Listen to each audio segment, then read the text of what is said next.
Hi, Mulaney. I'm afraid I have some bad news to break. I just got fired from work. What? Are you serious? Why, Wayne? What the hell happened? Don't worry about the reason I was fired. It's not important. What is done is done. You're kidding, right?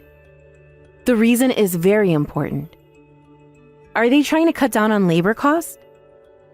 Had you known they've been planning a layoff this year? Shouldn't they be giving you earlier notice? If labor costs was the reason, they would never have fired me. I've been making so much money for the company, you know? They'd be stupid to lay me off to save money. Well then, why the hell did they let you go? It's not a big deal. I might have tweaked numbers on a report or have been tough on my subordinates. I think someone snitched on me for bullying them. But I never imagined that my own company would betray me after all I'd done for them. Clearly they don't have their priorities straight. They are going to regret letting me go. They are going to lose so much sales without me. Hold on a second. You did what? You falsified your reports and bullied your subordinates? And are you telling me that these allegations are true? Because the fact that you were saying you didn't imagine getting fired kind of sounds like you're admitting both. My guys were being disrespectful to me. They were being smartass like youngsters do. So I decided to be tough on them, to show them who was boss. I bet it was this young bitch who snitched on me. I yelled at her the other day because she made a major mistake on the report. But then I got called in by HR afterwards for being too harsh. Can you believe that?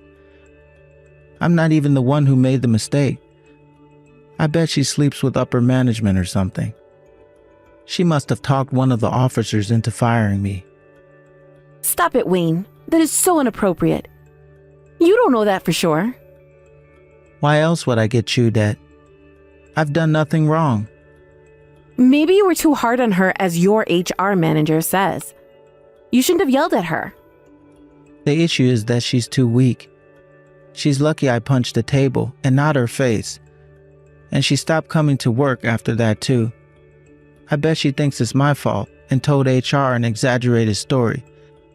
Young people nowadays don't have any perseverance. Don't you agree? You punched the table while scolding her? That is so unprofessional. Of course you would get reported to HR, Wayne. Don't you know how companies are sensitive about compliance these days? You would have been in so much trouble if someone posted about you on SNS. If it went viral, it would have been the end for you. That is so stupid. Everyone is afraid to show power because of the damn internet. What a horrible trend. What else did you do? There were other reasons, weren't there? I can easily picture you doing and saying whatever you please at work. They might have said some other stuff, but I don't remember anymore. You forgot? How could you have forgotten? It was just today, right?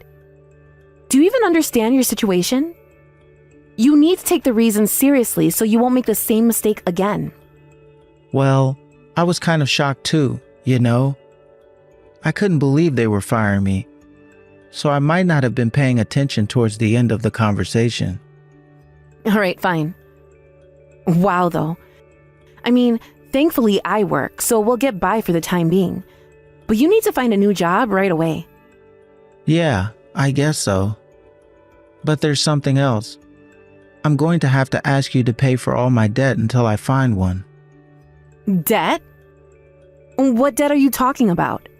Like for your car?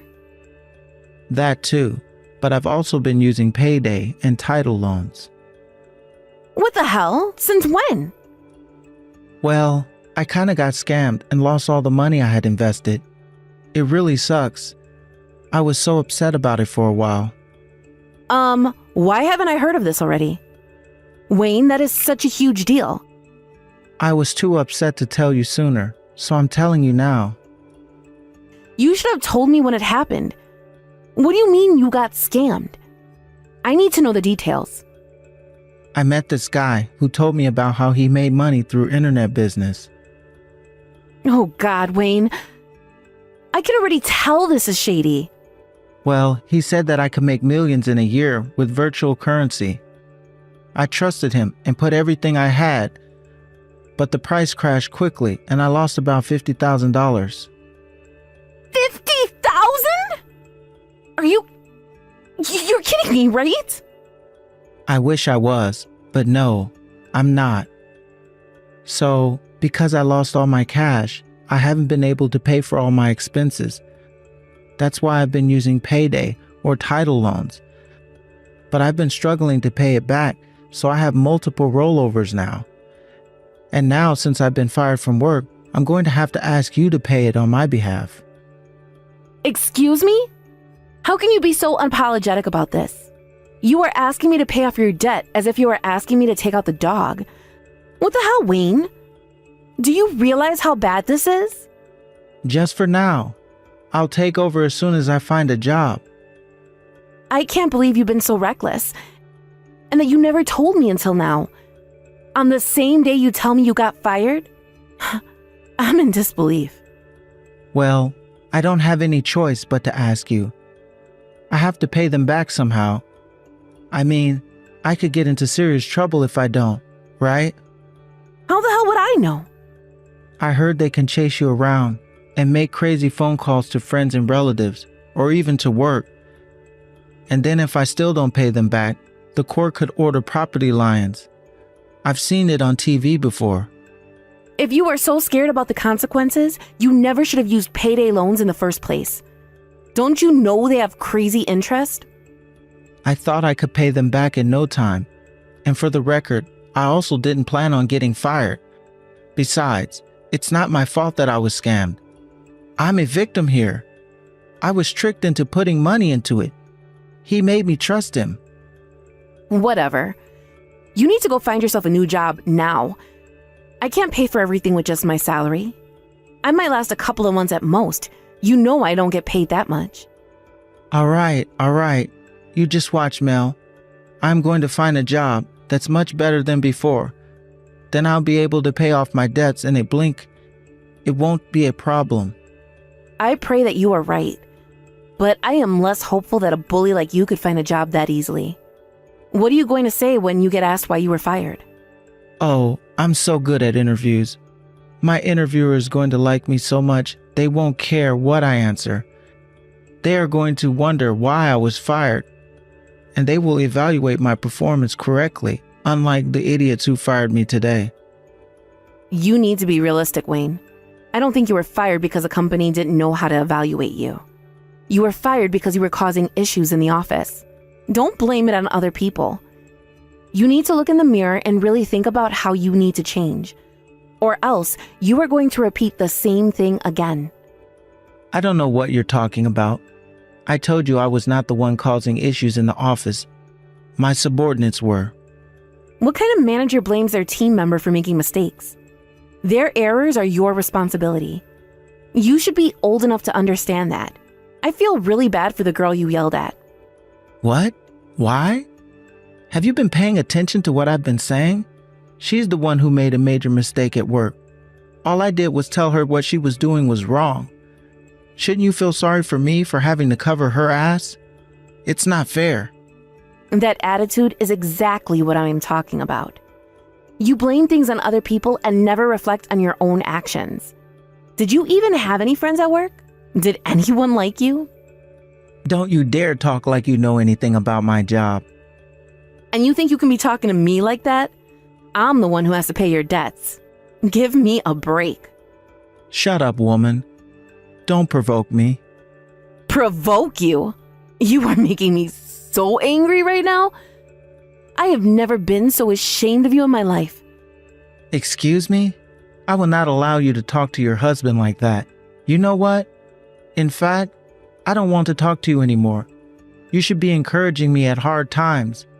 But instead, all you have been doing is putting me down. Stop acting like a child. You are going to make yourself look even worse. Shut up. I don't care. I'm not talking to you until you apologize to me.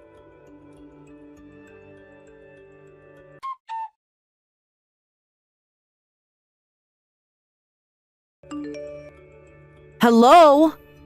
How much longer are you going to ignore me? We haven't spoken in 4 months. Grow up already, Wayne. I know you're reading this. You don't want to speak to me in person, that's fine, but you can still reply to my messages, can't you? I told you I'm not talking to you until you apologize. You disrespect your husband. I will not tolerate such an attitude. If you want to talk to me, then you apologize. I beg your pardon? You are still asking me to apologize? Do you even know what I've been going through these past couple of months covering your ass? I've been working from dusk to dawn to pay for everything. You have no idea how tired I am every day. Besides, I was not being disrespectful. I was only being honest. Honest? No, you mocked me. About you causing trouble at work?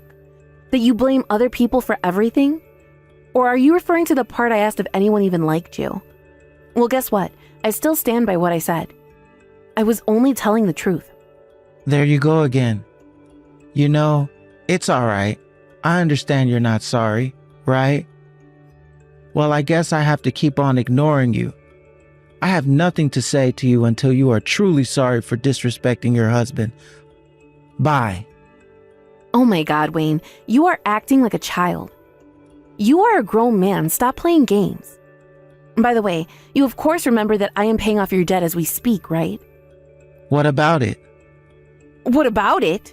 Are you being serious right now? I am working my ass off so that you don't get called into court. And you think I'm the disrespectful one?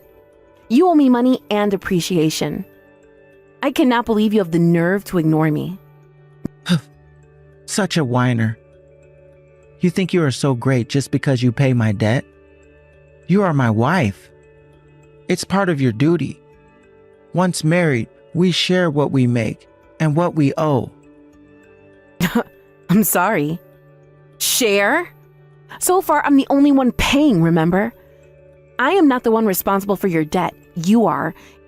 You and only you should be paying. So tell me why you're still jobless after 4 months. It's not my fault the market sucks right now. Nobody is hiring. I've been looking frantically for a job every day. But 4 months? I'm sure you can find something. Why don't you try spreading your options a little, huh? Are you looking into smaller offices? Small offices? Are you crazy? This is not an option. I am definitely not lowering my status. Why the hell not? It's not the time to be picky. You should be thankful for any kind of position. No way. I'm too good for a small company. I'm big firm material, you know? No, I don't. Right now, your top priority should be to find any job so that I can stop paying off your debt. Let go of your pride, Wayne. I can't just work for any company. What if they're blacklisted or something? I'm not going to work for some random company just to end up having to look for a new job again in a couple of months. I'm going to find a company that deserves me. Really? Who the hell do you think you are? Here, I'll try to say it nicely. I know you don't want to hear this, but Wayne, you are not a big shot like you think you are. You need to ease off on your conditions and find a job right away. What? Are you disrespecting me again? Do not tell me what to do. You know nothing about firms or actual jobs. I'm telling you not to be so full of yourself. After all, you got fired for bullying your own team members. What kind of a big shot could you possibly be, huh? Shut up. Don't act like you know better than me. You think you are special or something?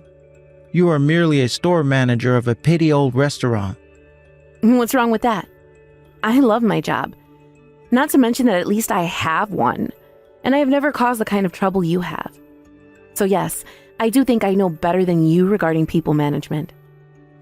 I didn't get fired because I bullied those idiots. I was fired because they were all jealous of how good I was. They all conspired to get rid of me.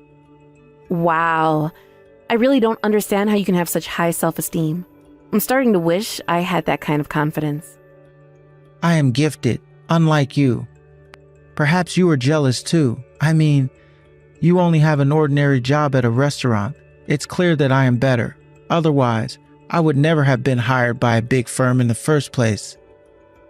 Yeah, From which you got fired, right? At least I gained enough trust from everyone to become store manager. A store manager who makes less than half of what I make? Correction. Maid. Don't forget you are penniless right now.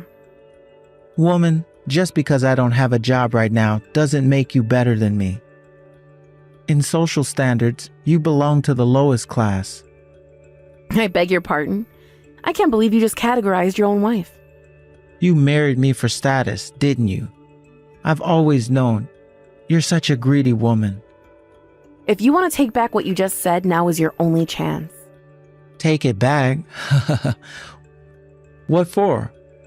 I am only giving you the truth. I ain't taking anything back. You know what? Enough. If you want to play games with me, fine, I'll play. I hope you understand what you're getting yourself into. Am I supposed to be scared?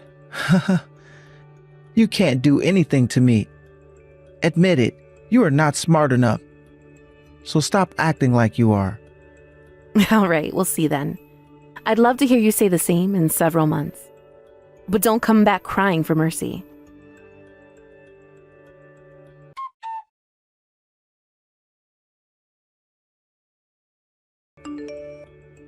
Hey, Mulaney. What the hell is wrong with you? Why is there no meal for me again? You need to stop acting like this now. You want me to stop? You are the one who started it. You kept on ignoring me, so I decided to do the same. I am ignoring you, and I mean that I will not recognize your existence. That is why I'm not cooking for you or doing any of your chores, capiche? You are neglecting your duties as a wife. Do you know how messy the laundry room is now? This place is filled with dirty clothes. I can't believe you deliberately left out my stuff in the basket and only cleared yours. Now I don't have anything to wear. You are so selfish. I'm selfish. What are you then? You don't work. You don't do any chores. All you've done is cause me pain. So what duties have you fulfilled as a husband, huh? Oh, I see how it is. You think you are getting back at me. How pathetic. All you can do is boycott on house chores? I'd say my boycott is a success, wouldn't you? I mean, clearly it's irritating you. It should help you understand that I am not to be taken for granted. Ha, so you think you are hurting me now? All you've done is made me more angry with you. Yeah, whatever. Be mad all you want, you whining pig. I am not scared at all. You being mad is like a baby crying for attention. You are only upset because things won't go your way. What did you just call me? Oh, you're going to regret calling me names. I'm not going to regret anything. You should know that I am furious about this entire situation. I am not doing anything for you unless you do something about your attitude towards me. Don't expect me to cook for you or do your laundry. In fact, don't expect anything. I don't need you to do a damn thing for me. I will manage on my own. Oh, really? I look forward to seeing that. I mean, you don't even know how to use the microwave. What? Are you crazy? Of course I can use the microwave. What the hell are you talking about? Well then, why are you complaining about not having anything to eat? If you can use it, I'm sure you can manage to prepare your own damn meal. If you can't, then of course there's always that option to stop being so immature and just apologize to me. It's amusing to see you being so stubborn, but it's getting kind of old, isn't it? Why on earth would I apologize to you? I am not sorry about anything.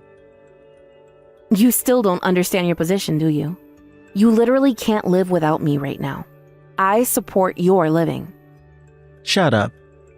Don't think you have the upper hand just because you pay off my debt. And stop being so cheap.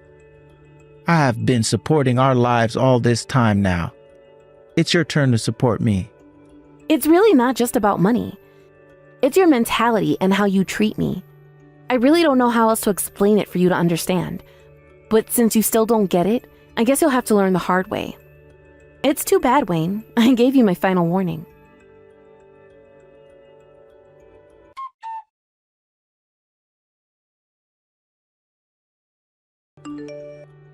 Mulaney, you bitch. You haven't been paying the loans, have you? I am getting frantic calls from lenders now. What the hell are you doing? Hello? Answer me. Mulaney, please answer. I need to talk to you. What do you want? It's 2 a.m. I'm trying to sleep. I am getting so many collection calls from unknown numbers. It doesn't stop. It scares me. Well, it's been a while since I stopped paying. I mean, you borrowed money from so many places and they've been rolled over for months now. So I'm not surprised everyone is coming after you. Well, why haven't they been paid? You haven't even paid the interest. Why? You were wondering why I stopped paying? I gave you my final warning 2 months ago. I told you I was going to have to teach you the hard way, didn't I? And yet not only did you refuse to apologize to me, you kept ignoring me. So I did what I said I'd do, which is to do nothing for you. Where the hell are you right now? Why haven't you been home? Because I'm leaving you. We are getting a divorce, and I am not coming back to you ever. What? No, I don't want a divorce. Where is all this coming from? From you and how you have treated me. You can't stop me from leaving you. I have already made my mind and hired a lawyer. I'm sure she'll be in touch with you in a couple of days. Mulaney, come on. Please, don't forsake me for this.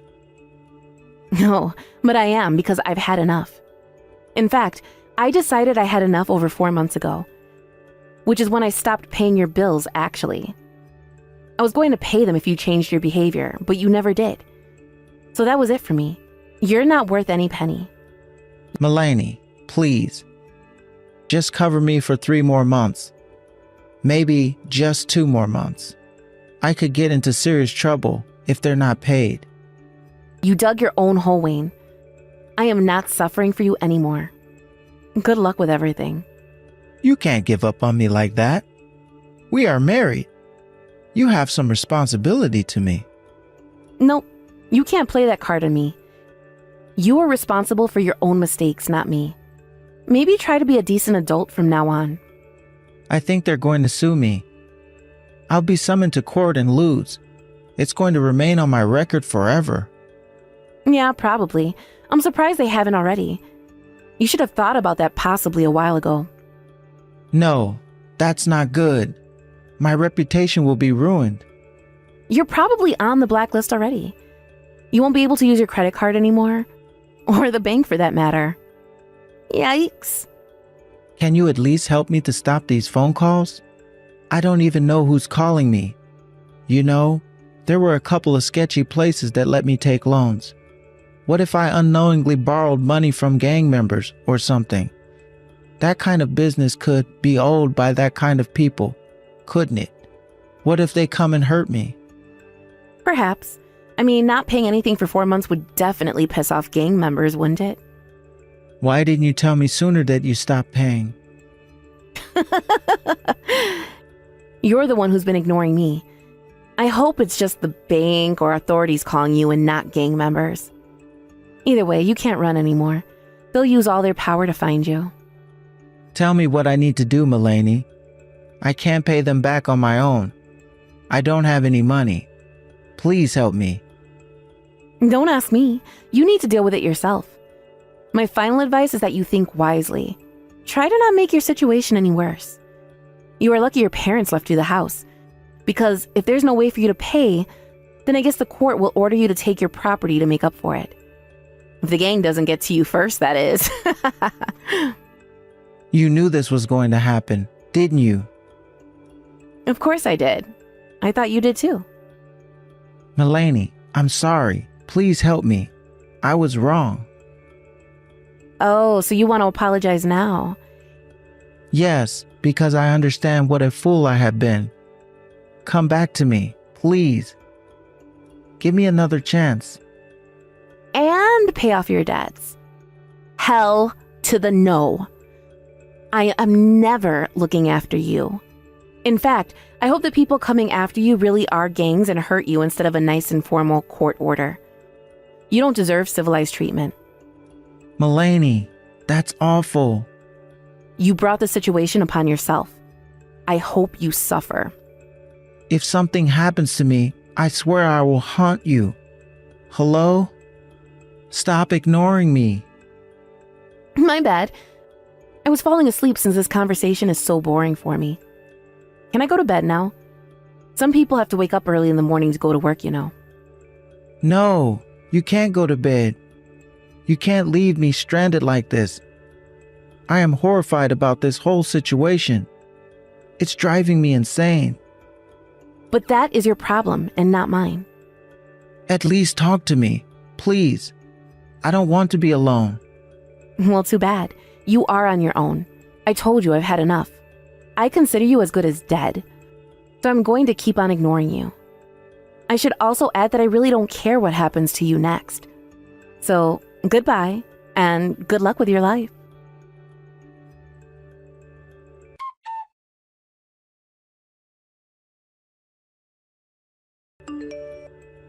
Wayne must have been in serious panic that he made himself believe games could hurt him for not paying off his debts.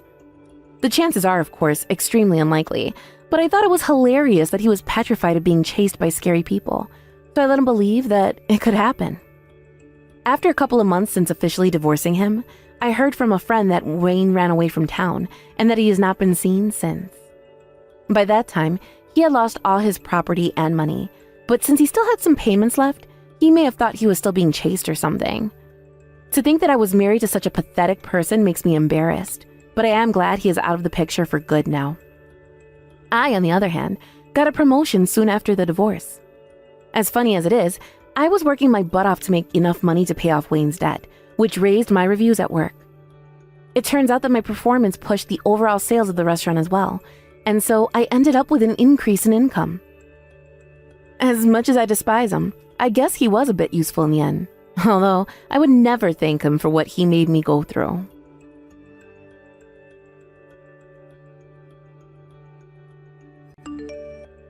Alex, are you on your way home yet? I'm getting your supper ready. You will be home by the time it's done, won't you? I don't need any supper. What? Wait, are you still mad with me? Duh. I'm pissed with your arrogant and condescending attitude. You do know you're in the wrong, don't you? I'll come home as soon as you apologize. How am I arrogant and condescending? All I did last night was give you a gentle warning. Well, it was uncalled for. I don't need you meddling in my shit, and I won't tolerate it. Keep your stupid advice to yourself. You were being rude. I had to say something. I can't believe you'd say something so horrible to your sister when she's undergoing fertility treatment. What's wrong with asking my sister how much her IVF treatment costs? Geez, you act like I shot someone. The way you apologized to her made it seem like I was the bad guy. Have you even stopped to think about how out of line that was? You were damn wrong, and you should be ashamed of yourself. Your sister's fertility treatment is a delicate topic, Alex. Not only that, but when she told you how much it was, you kept making disdainful comments on how expensive it was and how you thought she was crazy for carrying on with it. Nobody needed to hear any of that, and it wasn't your place to say. It's one thing to have opinions. No one can hold that against you. But to voice them in such an inappropriate way, causing so much hurt to someone very obviously going through a hard time? Seriously, I have no idea what possessed you to think that that was an acceptable way to behave. Jeez, woman. Get off my back. I was just making conversation. Besides, she was the one who came over and spoke to me after finishing up with the gynecologist. If she didn't want me to ask questions, then she should have left me alone. You're her little brother. She's obviously going to come over and say hi if she sees you around town. But she didn't just say hi, did she? She spoke to me about her fertility treatment. Isn't that because you asked her whether she was pregnant yet? People don't necessarily only go to the gynecologist when they're pregnant. They go for all kinds of things like tests and consultations too. I don't think you should go around asking people about deeply intimate private affairs like that, even if they do happen to be your sister. Shut the heck up, you annoying whiny banshee. You're like a goddamn broken record. There's no issue here. She's my brother's wife, and I can speak to her however I goddamn well please. So why should I have to walk around on eggshells with my own family? Family or not, there are some things people don't want to be asked about. You haven't been asking the women at work weird questions too, have you? We live in an age where people are quick to report things, and society has become super sensitive to all kinds of harassment. You always hear stories of bosses getting in trouble for passing comments in the workplace these days. I think you should be a little more careful. Geez, Patricia, I know all this crap. Why do I need to hear it from you, my wife of all people? It doesn't take a genius to know you need to be careful about what you say in an age of cancel culture and political correctness. Fine. Forget I said anything. It's exactly this attitude of yours that pisses me the hell off. It's not like I'm trying to be condescending or anything. I'm only saying these things because I love you. And why do I need you to warn me about anything at all? You're not in a position to warn anyone about anything. Stop acting like a know-it-all, you pathetic high school dropout. I'm not trying to be a know-it-all, Alex. Shouldn't you be thinking about your own position instead of giving me unsolicited advice? My position? I'm a full-time employee with a steady long-term contract at a prestigious major global company. And you're a housewife who works some crummy part-time supermarket job. Where the hell do you get off acting like such a big shot? I'm really not trying to act like a big shot, not at all. I pay for you to exist, woman. I feed you, I clothe you, and I keep a roof over your head. You'd do well to remember that. You don't get sassy with the man of this house. Please, Alex, why won't you try to understand where I'm coming from? I feel like everything I say automatically gets interpreted as an attack. You're the one who doesn't understand anything. Just stop barking orders at me and we won't have any problems. I don't need your advice, 'cause thinking is a man's job. Reply unnecessary.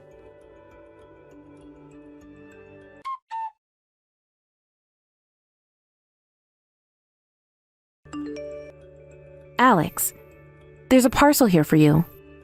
Did you buy something else? What's the problem if I did? I bought it with my hard-earned money. What does it have to do with you? I'm asking you because it does have something to do with me. I warned you about the spending on your credit card being way too high just last month. You've already used up this whole month's allowance already, and it's only the 5th. You're halfway into next month's budget, for crying out loud. So what? So stop spending money we don't have. What's the issue here? We can still get by. Only because I'm covering the excess with my wages for my part-time job. So let me ask you again. What's the issue here? There are nothing but issues here. You promised you'd leave my savings untouched so we could save for our future. There's no harm in me spending a little here and there. A little here and there? We haven't been able to save a cent in months now, Alex. Would you just cut it out and start thinking about our future for once? You have no idea how expensive things could get for us down the line. What about when we have kids? What about when we get old? What if one of us gets sick? We can't afford to be this irresponsible. Are you still freaking preaching at me, woman? I wouldn't have to if you didn't waste our money. You shut your goddamn mouth. Shut my mouth? God damn it, Alex. You're not a child anymore. It's about time you started taking the things I say to you seriously. These things are important, right? Sure they are, but that doesn't mean you get to be on my back all the time like some freaking nagging machine that went into overdrive. Besides, this isn't even the first time I've heard any of this crap. It was only last week you wouldn't shut up about how my pension won't go very far. So obviously I need you to nag at me to save up extra money on top of it, do I? Because I'm clearly incapable of planning my own finances. God, you infuriate me. Yes, I did say those things. And do you know why? Because you genuinely don't seem to have a clue about how to properly manage your finances. You're going to drag us both down into poverty if you don't stop your irresponsible spending soon. And who are you, Warren Buffett? Is this how desperate to flex your financial knowledge that you'd belittle and demean your own husband? You think you're so much better than me, huh? Huh? Let me make one thing clear. It's not a woman's place to be clever. All I need you to do is smile, look pretty, and cook my meals. It's time you knew your place. Believe me, you'll be easier to love if you act like a ditzy moron instead. I don't understand what you're trying to say. It's like I told you before. Stop barking orders at me. How am I barking orders? All I'm saying is that I want you to work with me, to be on my team. We're supposed to be a couple. I am working with you. No, you're not. That's what I'm telling you. Oh, here we go again. What do you do when I tell you to stop talking back to me? Argue and start talking back to me. God, you're annoying. What? So I'm supposed to just stop speaking, am I? I'll be bringing some divorce papers home with me today. What? Divorce papers? Why? So that the next time you take this cocky, insolent attitude with me, I can divorce you immediately. What the hell? You don't want to get divorced, do you? If you value this marriage, I suggest you start acting like my ideal wife. If you don't, I'll divorce you faster than boat runs 100 meters. Aren't you being a little excessive here? How have you reached the conclusion that this is the way to fix our problems? Because you won't keep your mouth shut and cook my meals like a good woman.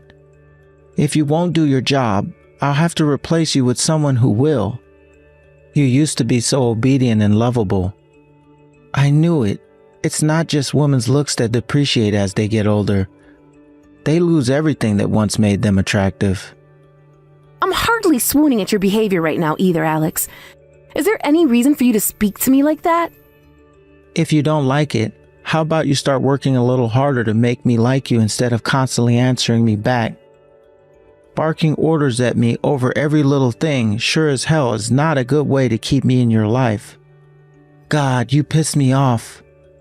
For the millionth time, I wasn't barking orders. I just gave you a few gentle warnings about certain things I thought you might find helpful. It's precisely because I love you that I say the things I do. You think I'd say them just to anyone? Because I wouldn't. And I'm telling you, I'm sick of your crap. I'm serious about the divorce papers. I suggest you think very carefully about your behavior from here on out. Got it. So I just have to do what you say? That's right. Never, ever get that cocky, arrogant attitude with me again. You're going to start doing exactly as I tell you. As long as you do that, I'll provide for you forever. Reply unnecessary.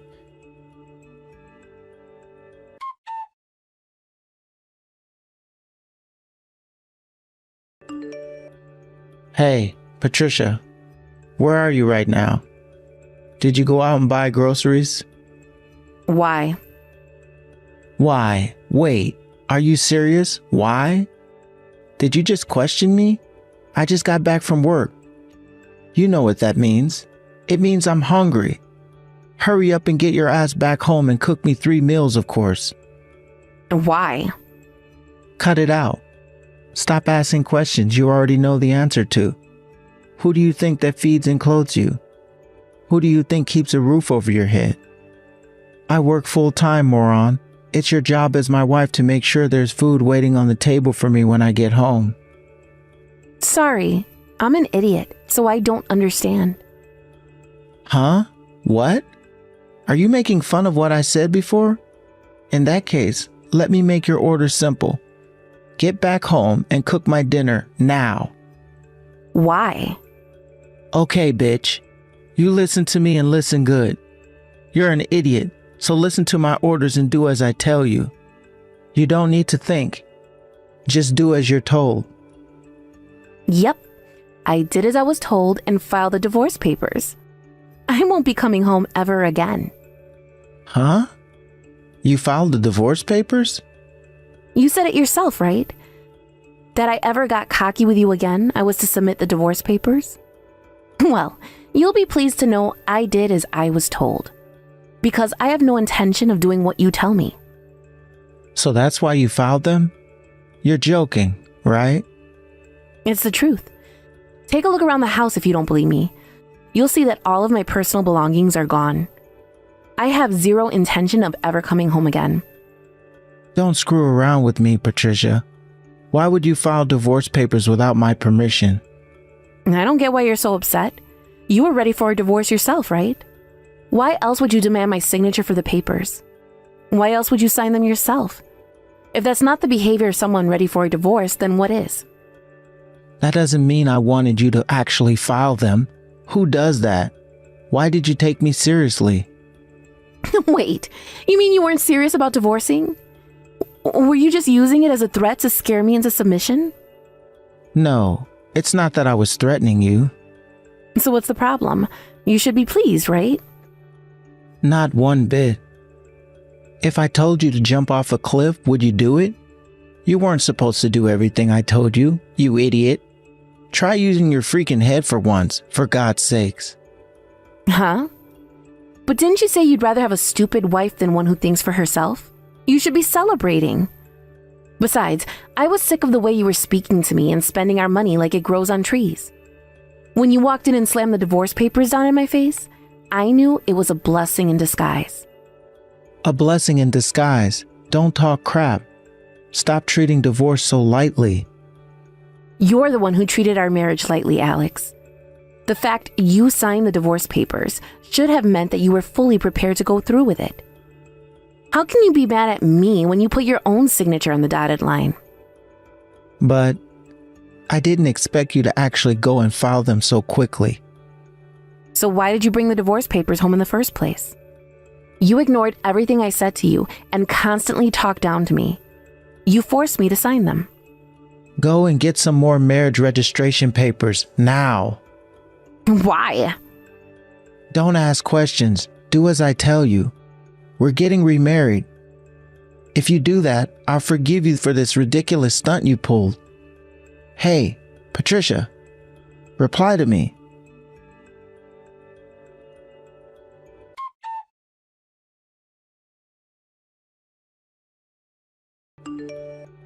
Hey, Patricia, I'm begging you. Please respond. Please.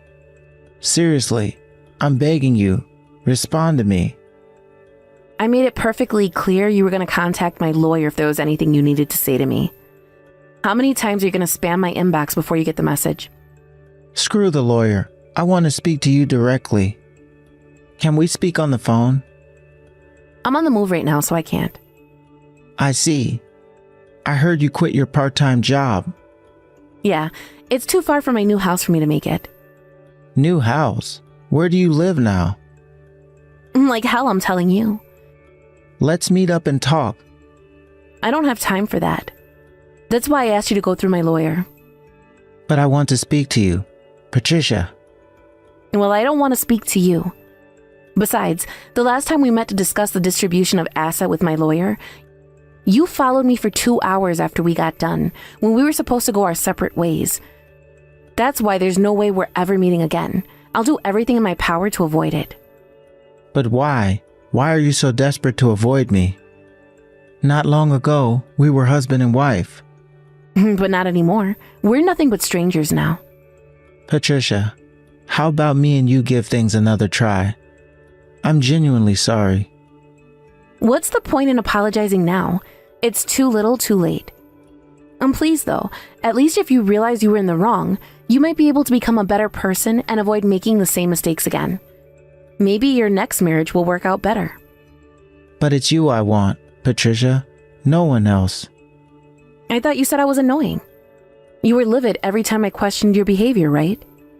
Why would you have any interest in being married to a woman who makes you feel like that? Are you sure you're not idealizing things? I'm ready to come clean. It's time for absolute honesty, Patricia. I was never serious about divorcing. I just got mad when you nagged me about things. The divorce papers were nothing but a threat. I figured if I could scare you a little with the threat of losing me, you'd never nag at me, and we could live happily ever. Huh? I didn't need you to tell me that. Huh? Wait, you knew? Yep, that was my hunch all along. But if you knew, then why? Because I couldn't forgive you for using threats to get your way. I was only ever thinking about what was best for us as a couple. but the only person you cared about was yourself. That's not all. You treated me like a piece of dirt on the bottom of your shoe. You mocked and ridiculed me for being a high school graduate, for being a woman, for being a housewife. You made me feel like I wanted to crawl into a hole and die. Maybe you couldn't tell or didn't care, but everything you said to me hurt me a lot. I'm sorry. As if the bullying and emotional abuse wasn't enough, you were wasting all of our money with your irresponsible spending habits on top of it. I told you this when you handed me the divorce papers. But I felt like an idiot for trying so hard to make our marriage work when you clearly didn't care. You trampled on my feelings at every single opportunity and made my life a living hell. I'm sorry, babe. I mean it. If you give me one more chance, I'll never say anything to hurt you again. I'll never make fun of you for being a high school grad, a woman, or a housewife ever again. I swear. You can even give me advice and caution me about anything you want, and I'll never complain about it. I'll give you words, careful and thoughtful consideration. It's too late for that, Alex. We're divorced now. I know that, but I want another chance, baby. Please. I'm begging you. Let's give marriage one more shot. This time, things will be different. This time, I'll love you. I'll cherish you. I'll treat you with much more respect. You won't even believe I'm the same person. Please. You have to give me another chance here, Patricia. I can't get by on my own. The house is filthy. I've been living on a cup noodles, and unpaid bills are piling up. Wow, are you kidding me? So the only reason you want us to get married again is so I can be your live-in servant because you're totally incapable of looking after yourself? No, it's not like that. I suggest you learn how to handle your own affairs. I did not marry you to be your personal butt wiper, you tragic man-child. I'm telling you, baby, I can't do this on my own. I asked my parents, but they're completely ignoring me. I sent them 3 paragraphs explaining how desperate I am. And all they bothered to send me was 3 words, do it yourself. They won't even reply anymore. Wow, so you went crying to mommy and daddy too? Is that why you're messaging me now? You really are a walking tragedy. I've never met a human being as incapable as you. Stop it, Patricia. You think I enjoy being this way? It's not my fault. I lived with my parents right until we got married. How can you expect me to know how to live on my own? I know that. That's why I tried teaching you how to do housework, among many other things when we moved in together. But every time I tried, you got mad because those things weren't a man's job. You said you'd give your all to make things work when we first got married. You promised to pull your weight. Sure, maybe you are in a crappy situation now, but do you know whose fault that is? Yours. You only have yourself to blame. I really am sorry, babe. Even a little kid can apologize. Your words are meaningless. Surely you're struggling too, right, babe? It can't be easy to get back on your feet after a divorce as a part-time housewife. You know, you're more than welcome to live with me until you get your life back in order. Oh, that's fine. You don't have to worry about me. I'm already working full-time. What? Did you think I just sat around doing nothing for the month after you slammed the divorce papers in my face and forced me to sign them? I thought seriously about my future and took the necessary steps to ensure I'd land on my feet after the divorce. Patricia, please, I'm begging you. Please, will you at least think about remarrying me? You don't have to give me an answer now. Just let me know you'll consider it. I've been an idiot, a fool. I was the one who needed you all along. That's great, honey. I'm pleased you finally understand. Unfortunately for you, I'm sick of you. You're the one who put divorce on the table. All I did was take you up on it. I'll never look after a wasteful, abusive, domineering lowlife like you again for as long as I live. Reply unnecessary.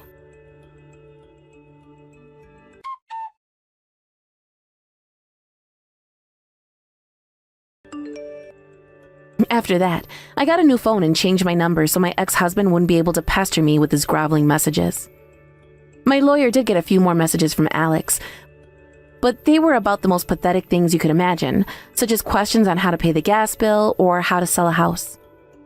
Eventually, even my lawyer reached his wit's end and told him to look into it by himself.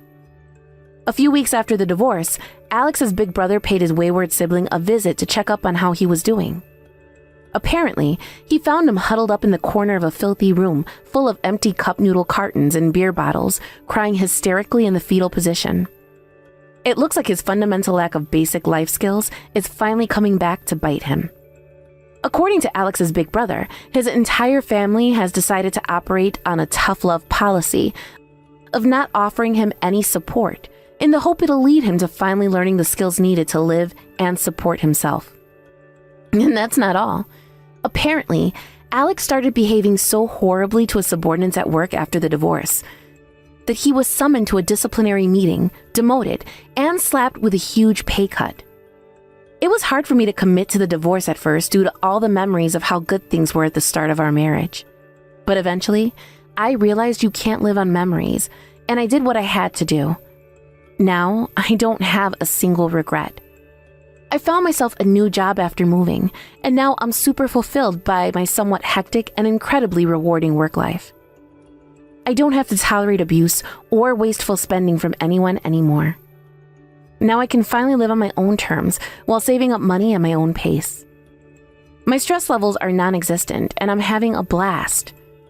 I'm so excited to find out what my fresh start holds in store for me. And for the first time in a long time, I'm filled with happiness and optimism for the future.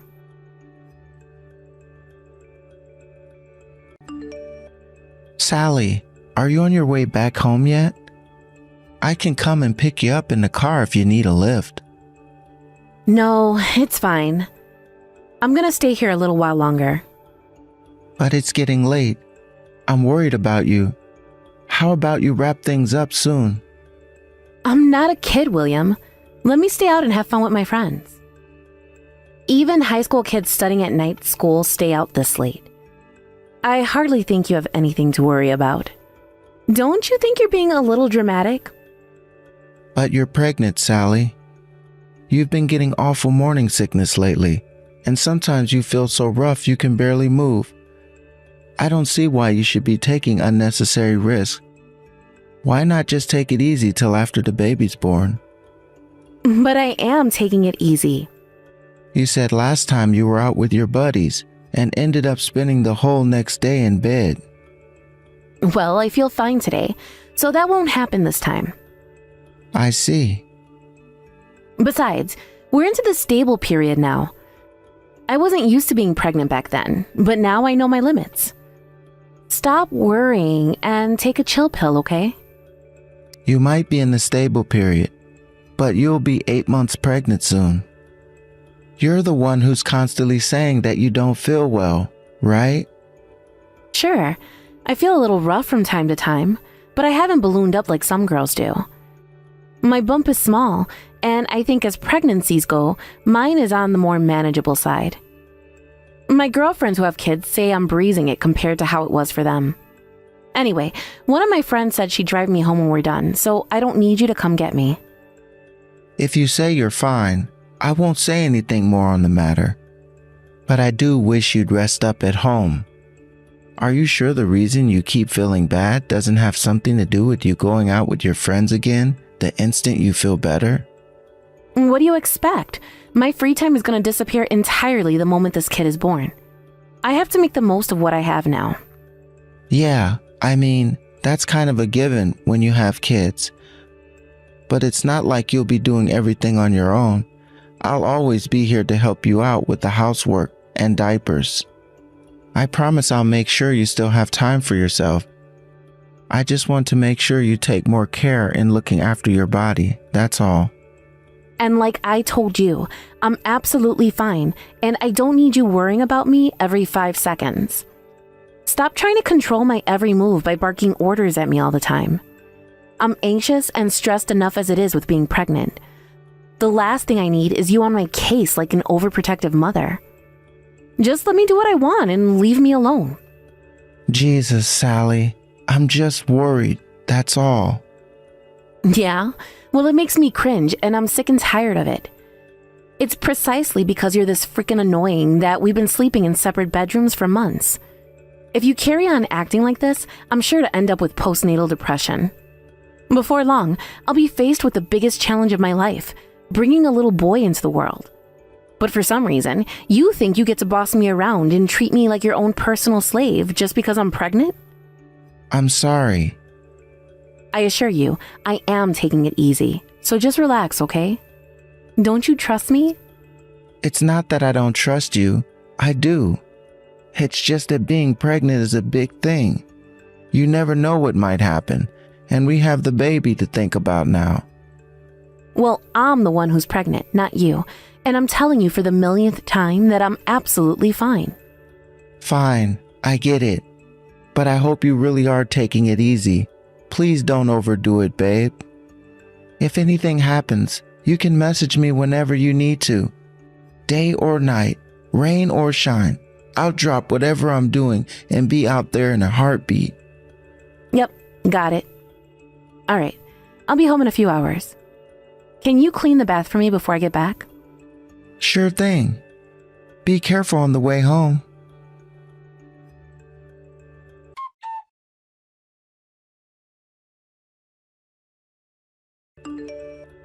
How are you feeling, Sally? Not great. I think I'll be spending today in bed. I see. Do you think you'll be able to manage any supper? If there's anything you want, just let me know, and I'll shoot out to PepSmart to get it. Well, I've really been craving hamburgers lately. Oh, and could you pick up some watermelon while you're at it? I want something cold and refreshing. Are you sure hamburgers are a good idea while you're pregnant? Isn't the advice that you should keep it light?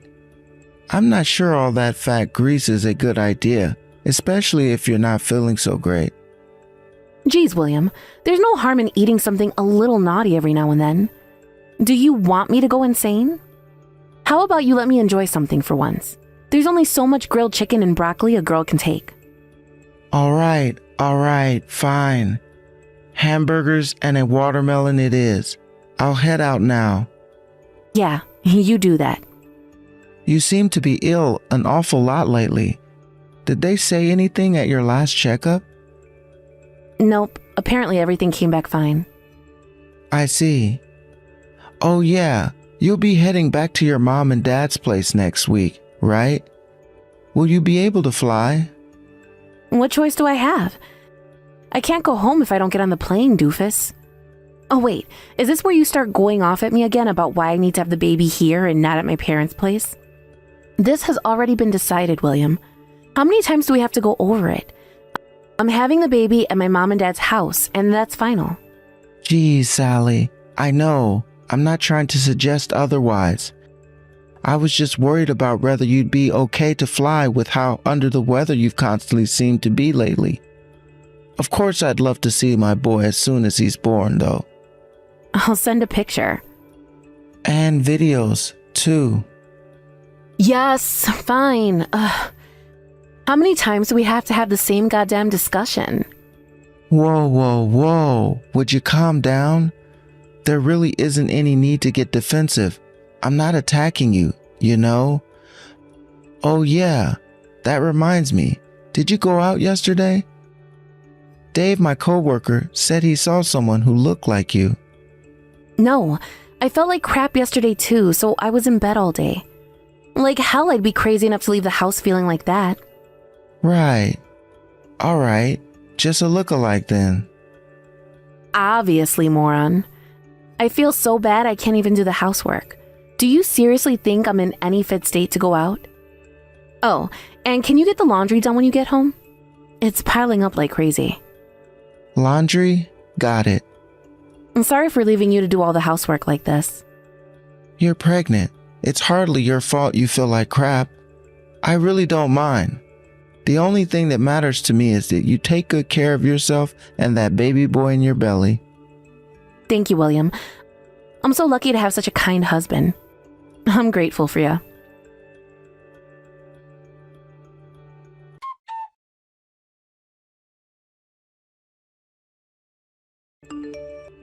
Sally, how's it going? You don't feel under the weather again, do ya? Nope, I feel great today. Why? What's wrong? You haven't messaged me at all since you went back to your folks' place. Sorry. I haven't really been checking my phone much since I got home. Besides, I'm as pregnant gets and as sleepy as a sloth. To be honest, I'm kind of enjoying being spoiled by my mom and dad. I knew they'd take good care of you. Yep. I'm well and truly letting my hair down here. That's great, babe. I'm pleased to hear it. I was thinking of heading down there on the day of the birth. Huh? What? Why? Why would you do that? 'Cause I want to be there for the birth of my little boy, of course. You don't have to do that. I'd rather you didn't see me after giving birth. All right. So I won't literally be standing watching as you give birth, but I would still like to see my son. How about I go out or wait in another room? But there's no guarantee I'll actually give birth on the planned day. You don't have to go out of your way to fly all the way down here. If you're going to take some time off work, then do it when I come home instead. I'd feel a lot more at ease that way.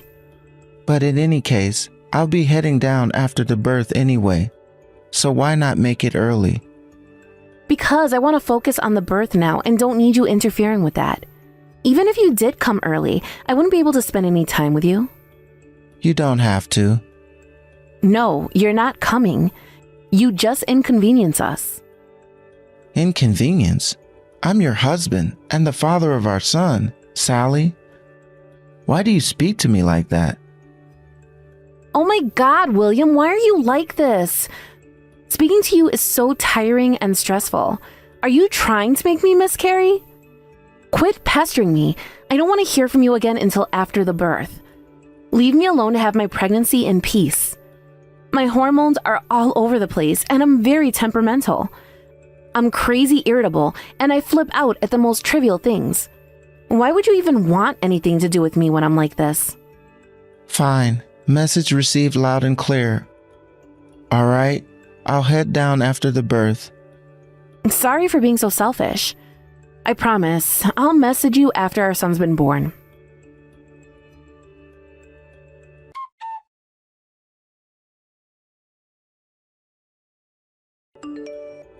Sally, I need an explanation. It's already been a month since the birth. You still haven't come home from your parents' place. I still haven't met my son. You need to tell me what's going on. I'm totally in the dark here. I don't want to see you. What? You don't want to see me? But why not? You threaten me with divorce if I have the nerve to show up at your folks' house because I want to see my son? I have no idea what's going on, and nothing you're doing makes any sense. I tried messaging your mom, but she flat out refused to discuss anything to do with you. Sorry. I guess I just wasn't ready to do what I had to do. What you had to do? What does that mean? Can we break up? Huh? Why? Because I'm not worthy of being your wife. Why not? What's that supposed to mean? I need an explanation here, Sally. None of this makes any sense. The birth, I failed. Our baby is dead. Huh? I'm so sorry I couldn't tell you. I was so shocked. I couldn't even bring myself to accept it, let alone tell you.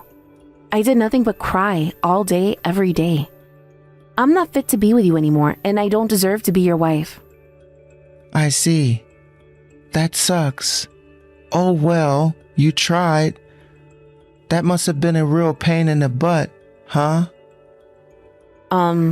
What the hell? What's so funny? The birth was a failure? You know what that means, don't you? This isn't the time to be screwing around, you jerk.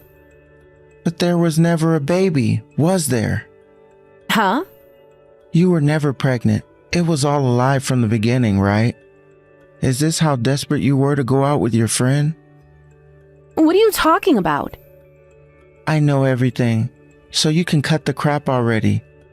I know all about your affair. I don't know what you mean. I'm at my mom and dad's house right now. No, you're not. I did some digging. I've known that's not really where you are for ages now. What? You're not with your parents. You're at your lover's house.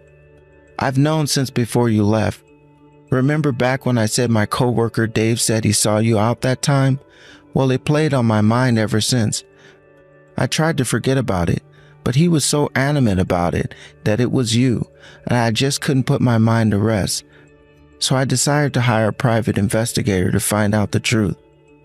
No way. Yes, way. So why did you wait all this time to tell me? Because it took me a while to come to terms with the fact that my wife was cheating on me. Not to mention the shock of finding out that you lied about being pregnant to cover it up. I've been doing a lot of thinking about what the hell would possess the woman I thought I knew and loved to do something like that. But I don't need to think about it anymore, and I'm fully prepared to do what I have to do. Is that why you suddenly announced you were going to show up to be there before the birth? Yep. I wanted to see how you'd react. There was still a part of me that wanted to believe in you back then. No, William, you're wrong. I did this for a reason. A reason?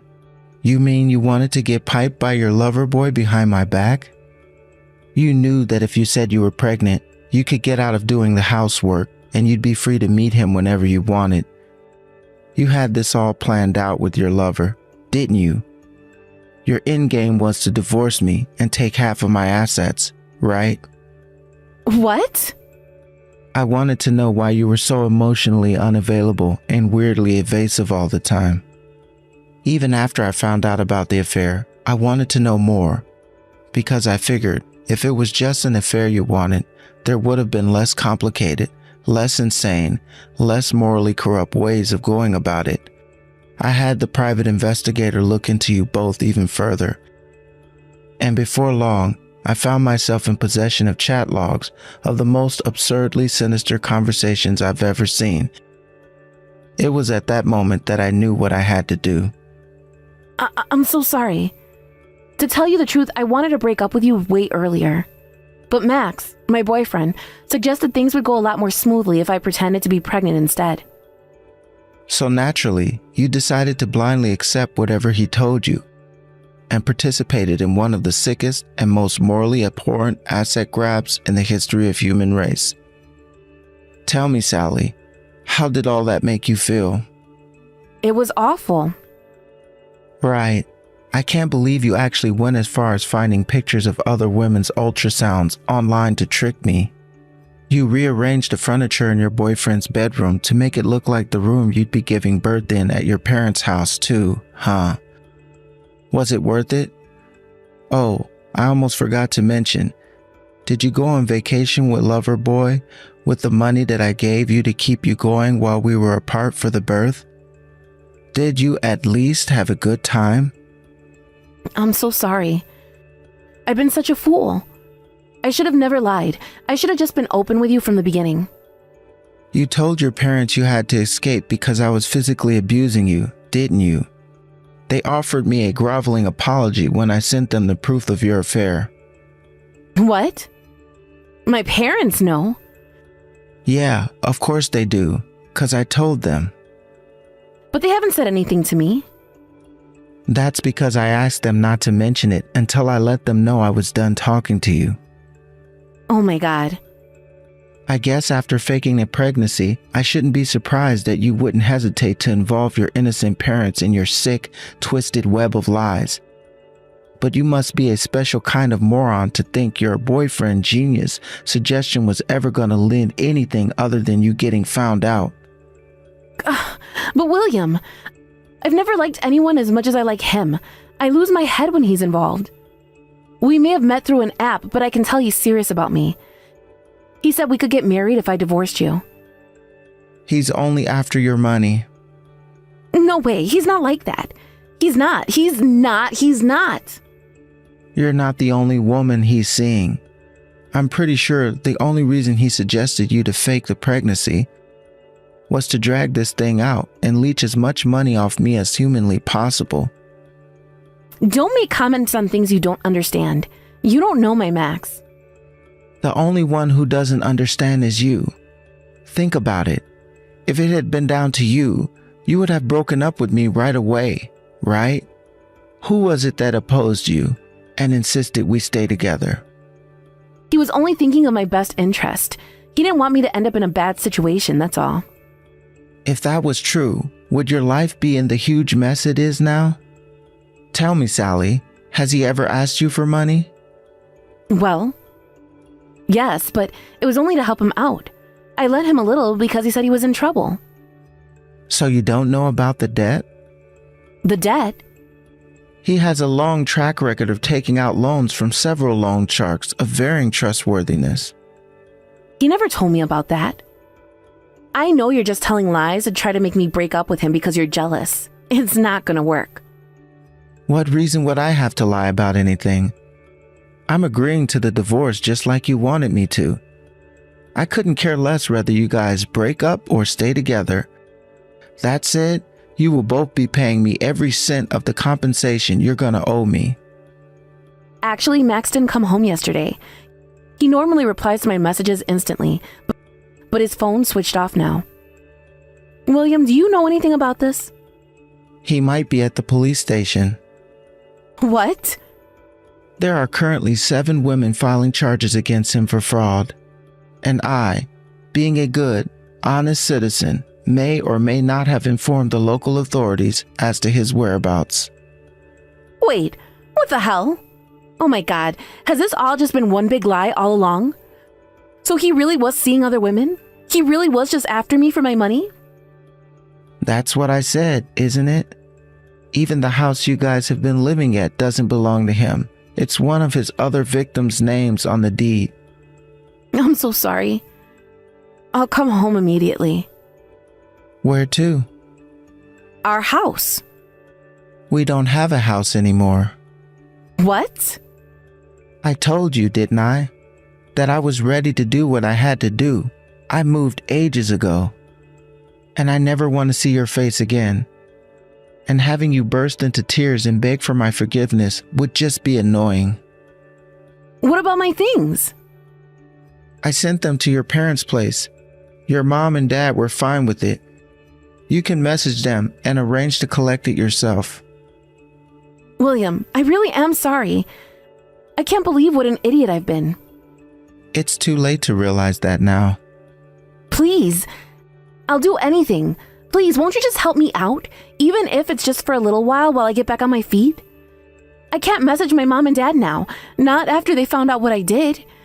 They'll give up on me, I just know it. Well, you did lie about being pregnant to cheat on me. Who can blame them? Why would I help you after what you did to me? I'd have to be nuts to even consider it. No, I'm a victim in all this too. You just said yourself how he deceived me. But you told me you never liked anyone as much as this guy. Surely your feelings have to count for something. How about you have faith in him and wait to see if he comes back? He's not the kind of man to lie to you, right? But if what you told me is true, waiting wouldn't make a difference. I'm begging you. Please, just help me for a little while. Don't screw me around. I was over the moon when you told me you were pregnant. I did a bunch of research on pregnancy and childbirth, bought a bunch of books about childcare, and worked twice as hard as I ever had at the office to make sure you guys had everything you ever needed. But even though I was busy at work, I still found time to do all the housework to make sure you never had to lift a finger because I trusted you. I'm so sorry. As if that wasn't enough for you, next you lied about having a miscarriage. You're the most vile, despicable human being I've ever met. No, you're wrong. That was all his idea. I tried to tell him it was wrong, but he wouldn't listen. I wanted to tell you, I swear. But in the end, you still did as he told you. William, I'm so sorry. I'll do whatever it takes to make up for this. Please, let me stay by your side. I thought you found talking to me irritating and cringeworthy. You had no intentions of ever coming home if things with Scammer Boy went well. If you mean it when you say you'll do whatever it takes to make up for the crap you pulled, then never come near me again. You can have your divorce. Aren't you happy? You got exactly what you wanted.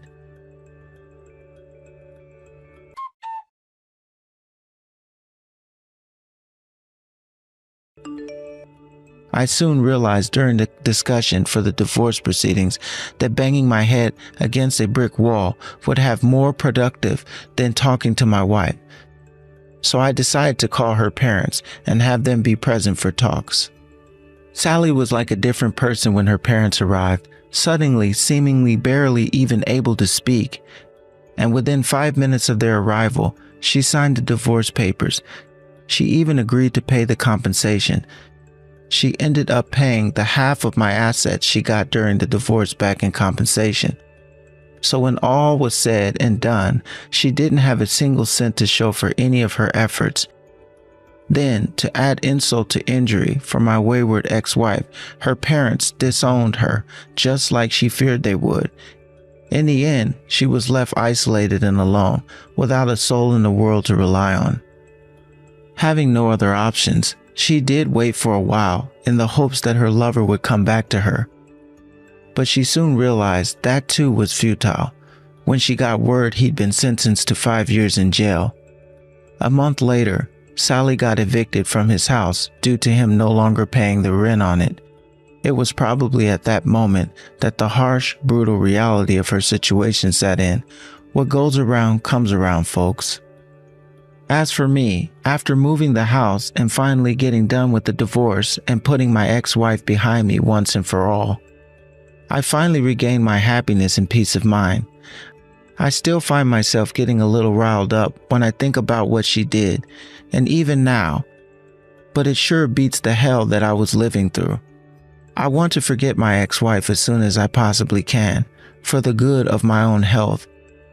The biggest revenge I could possibly take on her is to lead a life of happiness and joy and abundance. A broken heart doesn't heal overnight, but I'm confident it will one day.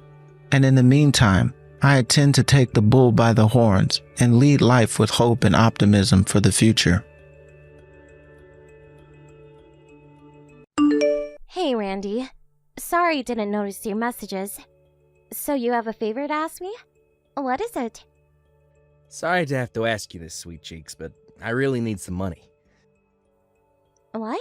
Again? What is it this time? I'm not getting you another new phone, if it's that again. I just got you a new one last year. You can get at least another 2 years out of that one. It's not my phone. What is it then? A game? I just got you a new game for your birthday. I'm not getting you any more games, Randy. Not for a game. What do you want it for then? I'm sorry, but we're not in any position to be buying luxuries. We need to tighten our belts a little. The favor isn't for me, it's for my mom. Your mom needs money? Why? What happened? It's the house. It's approaching its best before date if you catch my drift. She won't be able to carry on living there much longer at this rate. It's been falling to bits for a while now. One day it'll be a door coming off its hinges, the next the hot water will just stop working for no reason. What's more, the roof's been leaking like crazy ever since the typhoon a few months back. Really? I had no idea. That typhoon was nuts. They said the wind speeds were once in a century on the news. I honestly thought our windows were gonna be put out. I'm not surprised it did lasting damage to your mom's place. Yeah, to tell you the truth, she's been asking me to help since a few years back now. But it's not like I'm good at DIY, and I didn't really see exactly what I could do for her, so I always said no. But this time that place is really a disaster waiting to happen. I'd feel awful if I didn't help her fix it up and she had an accident. House is a death trap. So you mean she needs some money to fix the leaky roof? This is the thing. Fixing the roof would only be the beginning. There's just so much wrong with the place, I think we need to take some more drastic measures. Honestly, I think it's time for a renovation. The problem is, me and my mom don't have any money. I hate to ask you this, but would you mind giving us a little something out of your savings? You saved a lot back when you were single, right? Me? Oh, please, Jessica. You're the only one we can count on. It's not just the leaks themselves either. Mom says the roof's full of mold because of all the water. And you know how dangerous it can be to breathe that stuff in. I'm seriously worried about it. We have to do something about that house. A renovation, huh? A house that old is gonna need a lot of work doing on it. Renovations that big don't come cheap. You're not wrong. It's almost 80 years old now. It's a miracle it made it this long without having any major work done. Nothing lasts forever, though. I think all the plumbing's probably gonna have to be replaced, too. Probably. I wonder if my savings will even cover it? Come on, babe. I bet you'd have enough money to buy a house from scratch if you wanted to. How much could a renovation on my mom's place hurt? I bet you'll barely even feel it, and my mom will be over the moon. Besides, we'd only be borrowing it. You'd get it all back eventually. So what'd you say, babe? Look, I'm begging you here. She said me and you are welcome to move in with her after it's all done. Wow, really? Your mom said that? She was the one who suggested it, actually. I think she might be lonely without my dad around. Anyway, don't forget me and you will be inheriting the place one day. Think about it. Living there could be just what we need. We get to save money on rent, we can keep my mom company, and we can get used to living in our future home. I only see benefits. You always dreamed of us having our own home, right? I see. I never thought she'd let us live with her. I guess that does change things. You know what? In that case, let's do it. So who's gonna be doing the renovation? Know any good companies? Yeah, we haven't decided yet. We need to do some research and get a feel for what the market price on that kind of thing is first. Actually, now that you mention it, we're hoping you could find us someone. Yeah, don't you have any connections from your old job? You used to work for a construction company, right? I wouldn't know the first thing about building houses, and you see stories on TV all the time about cowboy builders ripping people off by doing a shoddy job and disappearing with the cash. I was just a receptionist. I guess there are a few people I can ask, though. There's no risk of running into any shady types if I ask around at my old company. You're the best. You have no idea. I want to come over and give you a nice big sloppy kiss right now, sweet cheeks. My mom's gonna be ecstatic when she hears the news. Now she can finally start living like a normal human being again for the first time in years. I always felt uneasy about having her live all on her own in that dilapidated old house. I couldn't shake the feeling I'd failed her as a son. I don't mean to be rude or anything, but to tell you the truth, it always seemed more like a haunted house than a home to me. You can say that again. You have no idea how much I hate going in the summer. I've never seen somewhere so riddled with cockroaches. She even had a family of raccoons living in the attic one time. I wouldn't have believed it if I didn't see the little rascals with my own eyes. I always felt so uneasy on the stairs because they're so steep. It's a miracle she managed to get by her own there all this time. No kidding. Like I said, she's been talking about renovating the place for a while now. But the money dried up when my dad's business went bust. They didn't have the leeway to fix up the house because they were so preoccupied with putting food on the table month to month. You did say she had a rough time of it in the past. My mom's always been good to me. And I wanted to have the whole place renovated on my own dime as a way of thanking her for everything she's done, but well, my salary isn't exactly big league. Like, it feels pathetic to say it, but I don't even have any savings. That's why I'm super grateful for you, babe. I mean it. I can't thank you enough for this. Huh? You're off work today, right? Did you go out somewhere? Did you just wake up? I got a call from the construction company, so I'm heading out to talk some things through with them. They said when they started taking the house apart, the supports and foundations were a lot more water damaged than they expected. They said they wanted to discuss where we go from here. Yeah, I knew it. So it's rotten to the core. I guess it was naive of me to think everything would be fine after all this time. It's plain to see how messed up the floor was. It's not that hard to imagine it would have seeped through to the foundation. The guy told me the entire thing would have to be ripped up and replaced. Obviously, it's not going to come cheap, though. He told me to be ready for the possibility of it coming to a lot more than we first expected. Apparently, they have a system where they can get secondhand materials at a discount price. That's what he wants to talk to me about today. I see. Not gonna lie, I don't understand any of this, babe, so I'm just gonna leave it to you. I explained everything to your mom too. She said she wouldn't be coming either. Are you guys sure about this? This is our house we're talking about, and it's gonna be yours one day. Are you sure you don't want to hear what the construction company has to say? It's not that we don't want to hear them out. It's just that we've got such a high level of trust in your ability to deal with this and see to it that my mom gets the renovation of her dreams, that we don't see any point in coming. Besides, you know everything we want doing with the place, and you worked in construction, so you're a lot more knowledgeable about all this than we are. I already told you I worked on reception. I really think you should both listen to what they have to say, Randy. Even if we did listen, what then? I'm not exaggerating when I say we know literally nothing about construction. They may as well be speaking a different language. It would just be a waste of mine and my mom's time. A receptionist picks up a lot of info about a workplace. But besides, you were there for a long time. You may not realize it, but your brain is a treasure trove of construction knowledge. I'm not sure exactly what you think a receptionist does, but I can assure you I know next to nothing about the actual work itself. I mostly dealt with appointments and administrative stuff. That still makes you a damn sight more in the know than me. Look, I'd probably only complicate things the second I open my mouth. You don't need me in your hair, babe. Things would go a lot more smoothly without me. Besides, you're the one paying for everything. It's gonna be your house one day. You can make these decisions on your own. I'll still be anxious about moving things forward without any input from you. Anyway, my house? What are you talking about? I think you mean it's gonna be our house, not mine. I have a stake in this, and you should listen to what the construction company has to say. Ah, jeez. Would you just drop it already? You're like a broken record. Look, you're my wife. It's a wife's job to deal with all things house-related. Like, surely you want to be the one to decide on the flow of the layout, since you're going to be the one doing the housework.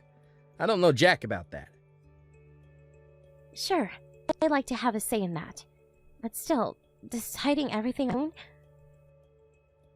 Relax. I said it's fine. Look, you have amazing taste, babe. I know that whatever you decide on will turn out great. You know what me and my mom want, so using that as your basis, mix in your own natural genius and talent and do something amazing with the place. We're giving you full creative license. I'm just gonna tell them what you and your mom said. Okay, just make sure you tell them so they do something amazing with the place. We're counting on you. Don't you think this is getting a little... I have no idea you'd palm off the entire job on me like this. How is it fair that I have the weight of something this important on my shoulders? The least you can give me is some input. I'm not palming anything off on you, babe. Don't be so dramatic. We just have a lot of faith in you. That's a clever way of saying you're making me do everything. Would it really hurt you, or your mom, to help me out just a little bit on this? It's not like I'm asking you to do anything major. Whoopee! I'm finally on my way to my new house. Thanks for all your hard work, Jessica dear. You're a star. Your savings have been indispensable in turning that worn-out old shack into the home of my dreams. Is this how you treat your daughter-in-law, who just paid to have your entire house renovated? To think you announced your son's divorcing me on the day we were both supposed to move in with you. You're horrible. Was this your plan, all along? To use me to get what you wanted, and then toss me by the wayside when you're done? Aw, I don't like your word choice, dear. Use and lost by the wayside? Made me sound very unpleasant, which I am of course not. But my son was fully on board when I told him to divorce you. Thanks for paying for the renovation on my house. Next up, a new daughter-in-law. I knew it. You were using me for my savings to get your house fixed up all along, weren't you? You and Randy make me sick. You should be ashamed of yourselves. Thanks for saving up so hard. It's only right you use that money to make your husband and his family happy. That is your job as his wife, after all, dear. Is getting kicked out and divorced part of my job as his wife, too? You got some nerve. Why, yes, dear. Since you ask, yes, it is. Wake up and smell the coffee. You have no value to us beyond your savings account. It's time for us to say our final goodbyes. You ugly cave troll. I'll see to it that Randy picks someone better looking next time. Actually, that won't do. He never did have good taste in women. There's nothing else for it. I'll have to find your replacement myself. You're enjoying every second of this, aren't you? I see you and my husband are just as stupid as each other. Have you still not noticed? Stupid? How dare you speak to me like that, you insolent little cretin? Noticed what? Did you really think I didn't figure out your scheme? I can read you like a book.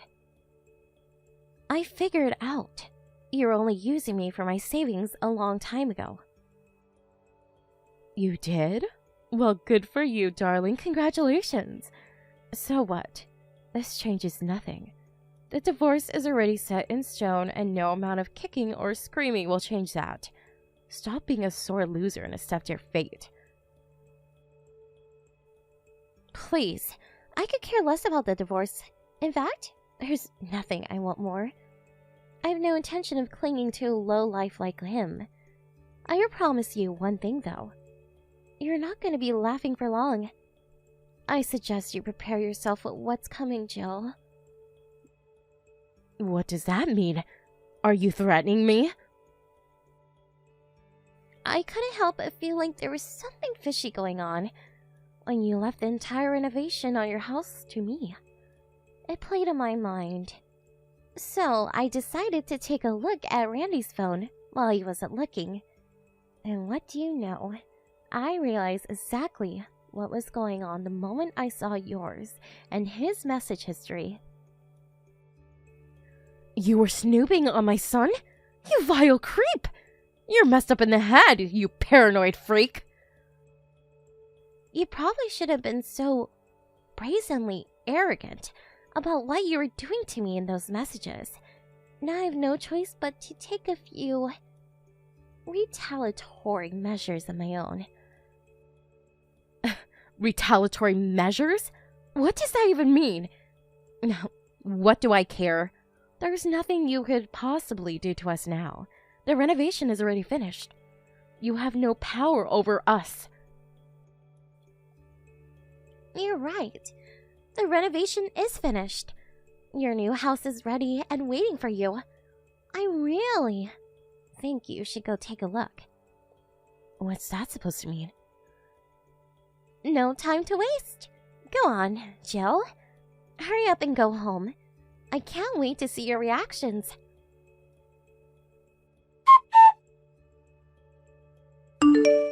What have you done? This is my house? That's the reaction I was waiting for. You're behind this, aren't you? Yep.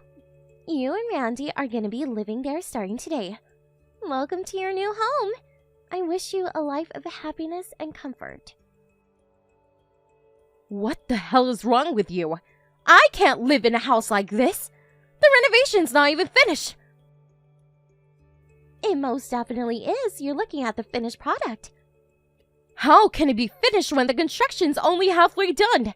You call this a renovation? Are you serious? It looks like it's ready for demolition. You guys said I could do whatever I wanted with the place. So I did just that. Exactly what I wanted. Forget wallpaper. These walls haven't even been insulated. It's just a skeleton. There's not a single door in the house. Even the front door is gone. This house isn't fit for a dog to live in, let alone me and my son. It's cool, though. Don't panic. There's method to the madness. Randy told me he wanted to go for a stylish theme, so I did some thinking, and that's when it hit me. There's nothing more stylish than minimalism these days. What I did with your place is obviously a more extreme form of minimalism, but that just makes it all the more stylish. Things like doors, windows, and insulation are nothing but leftover of a bygone age. You just don't get houses that innovative. You're gonna be the talk of the town. Leftovers of a bygone age? But we need those things! What in God's name have you done to my house? You have no right to complain after leaving everything to me.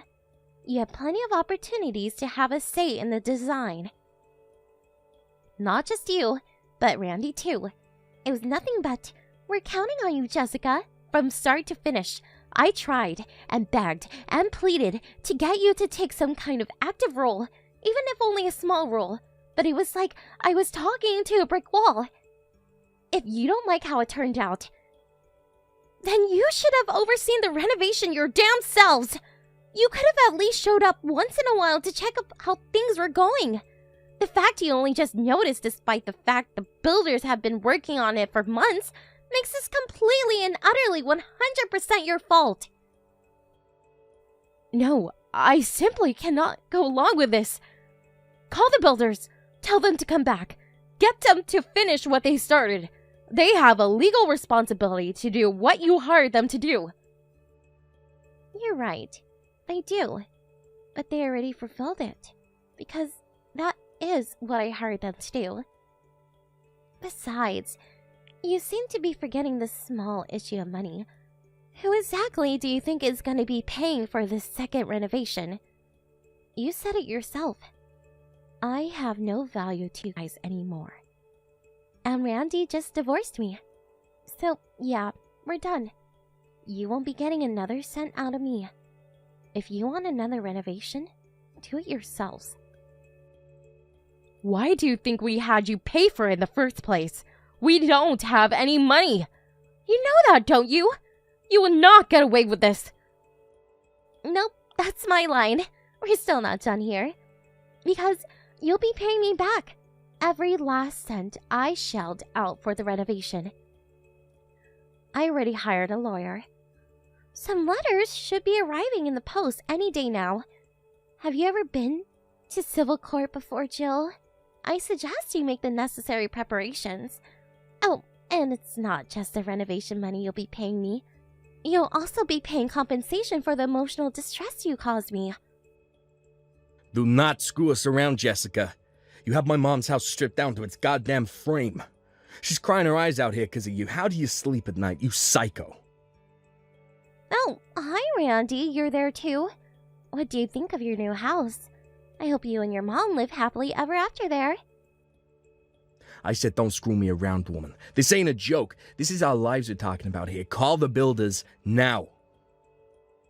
Sure, I can give the construction company a call, but that doesn't mean they'll do anything else to the house. They did exactly as I asked them. So, as far as they and the law are concerned, their work is finished. If you want something more livable, you should probably go ahead and pay for another renovation. You've really gone and done it this time. Gone and done what? Exactly what you told me to? You should be more careful when you tell people to do as they please. Is this a joke? What construction company worth their salt leaves a house looking like this? Surely they don't think this is normal. They're professionals, Randy. Which means they do as much work as they're paid for, and not a smidgen more. If you want more work done, then you'll have to pay for it. And by you, yes, I mean you. I'm done eating into my savings for a pair of hateful ingrates like you. You're probably better off keeping a hold of your money for the time being, though. You're gonna have my compensation to think about soon, and believe me, I won't be going easy on you. I've heard revenge stories before, huh? But who the hell takes revenge like this? You might have been mad with us, but that doesn't justify leaving my mom's house in this state. Surely you see this is going too far. How could you do this to us? This house has been in my family for generations. If it's so important to you, you probably should have paid more attention to it. Isn't there even a teeny tiny part of you that thinks this might be your fault? And please, going too far? This is exactly what you deserve for what you did to me. If anything, I didn't go far enough. Good luck finding a new wife to live there with you. Something tells me you might have your work cut out finding someone who wants to live in a wooden frame with you. But who knows? stranger things have happened. You psycho bitch. You'll never get away with this. I don't know where the hell you're hiding away, but I'm gonna hunt you down, and when I find you, I'm gonna beat the living daylights out of you. I'm so glad we're getting a divorce. Screw you. Did you just threaten me? Do you want me to bring even more charges against you? We can do criminal court as well if that's what you want. I really don't mind. It just means I get more money. What? Hey, what? That wasn't a threat. You're not the one who gets to decide that. Question is, did I feel threatened? I can't tell you how terrified and anxious I am right now. No, please, stop. No more charges, okay? I'm begging you. Sorry, I didn't mean what I just said. I just got worked up and my emotions got the better of me. Okay, I guess I'll let you off the hook. To tell you the truth, having all those trials to deal with would be a pain in the butt. But you do well to remember this. If you ever speak to me like that again, I'll press charges. No questions asked. Do I make myself clear? Well, answer me. I don't take kindly to being ignored. Do I make myself clear? Yeah. Insulting and threatening me should be the last thing on your mind right now. You should be getting on your knees and begging forgiveness. Please fix the house somehow. Me and my mom can't live like this. We'll die of frostbite. Sure you can. I have absolute faith in you both. Get some blankets or something. I know you'll be fine if you just try your best. Try our best? You're asking us to live in a frickin' wooden frame. We have zero defenses against cold, wind, or rain. It'll be more like camping than living in a house. Sure, there's technically a roof over our heads, but I hesitate to call it that. Okay, so finish it up yourselves? It doesn't take a genius to hammer nails into planks of wood. Don't be so ridiculous. Then either quit your whining, suck it up, and give living there your best shot, or find somewhere else. Either way, you're not my problem. How many times do I have to tell you we don't have any money? How can we find anywhere else when we're broke? Not only are we broke, but we're somehow gonna have to figure out a way to keep coming up with the money for the storage container with all my stuff in. It was only supposed to be for a couple days. The bottom line is we're broke, so my mom's place is all we have. Okay, looks like you don't have a choice then. Please, will you just hold off on the whole compensation thing? We're gonna struggle enough as it is with how things are. We'd be finished if we had compensation to deal with on top of it. It's not that we won't pay. We don't have any way of paying you at this exact point in time. Sure, have your way. How about selling off all of your belongings and canceling your insurance plan?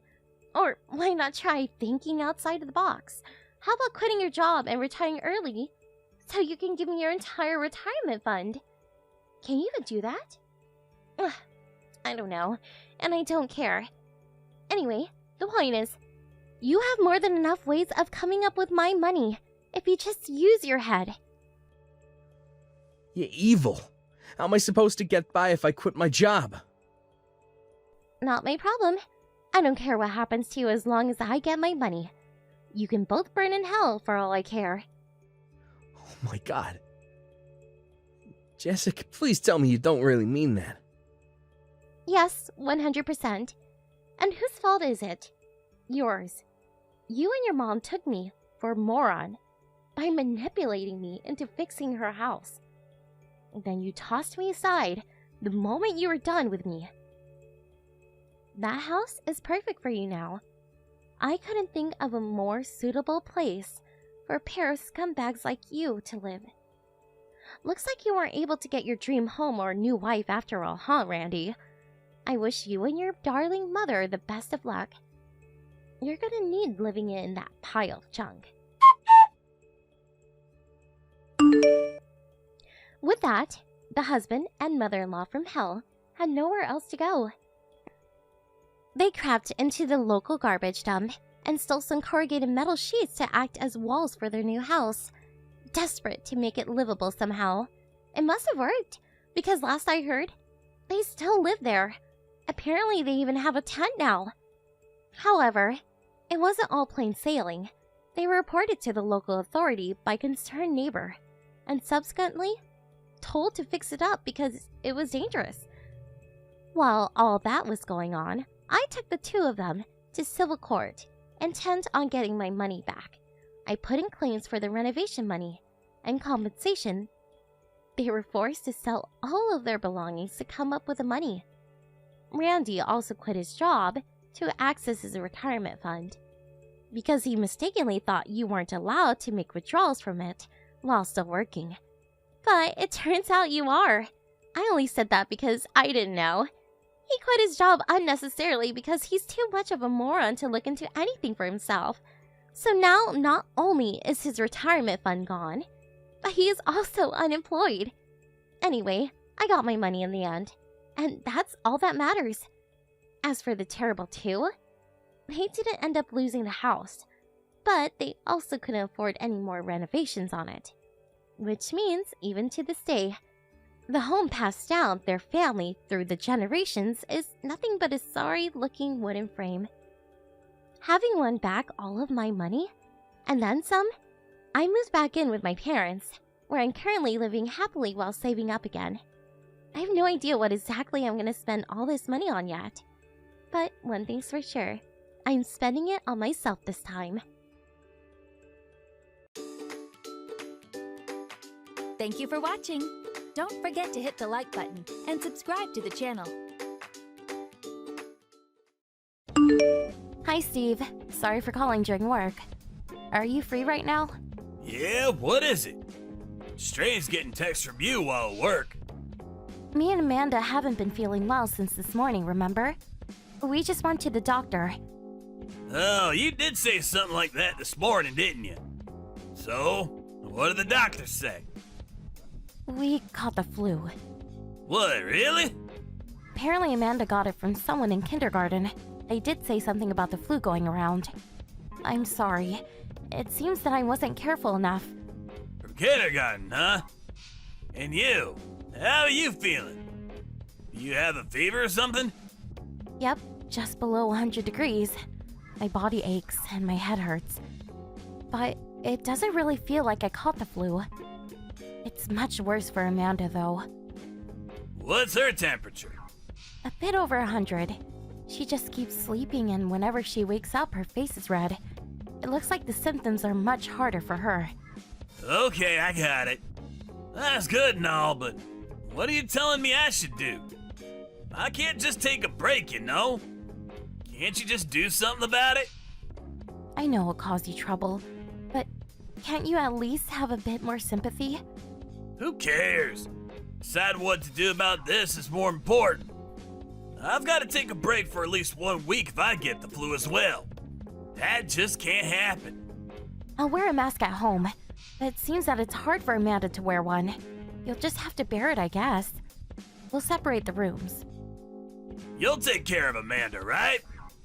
Tell her not to go out of her room too much as well, will you?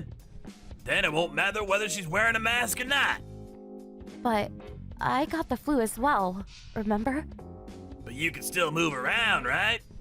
That means you should be able to take care of Amanda. Or are you saying that it's alright if I get the flu as well? Why are you always like this, Steve? All you think about is yourself. Can't you at least cooperate a little? I would, if you were so sick that you couldn't move around. But that's not the case, isn't it? So just take care of Amanda for me, will you? That's not what this is about. Actually, I'm pretty sure that this is what it's about. Also, just because you have the flu doesn't mean you can stop doing housework, alright? You know I can't cook. That's what I thought you would say. I'll do what I can while I can still move around. Does that please you? What do you mean, does that please you? It's the obvious thing to do in your position. I mean, it's not that I won't help if things get really bad. Tell me if that happens, will you? Yes, I get it. I'll tell you if I can't handle it anymore.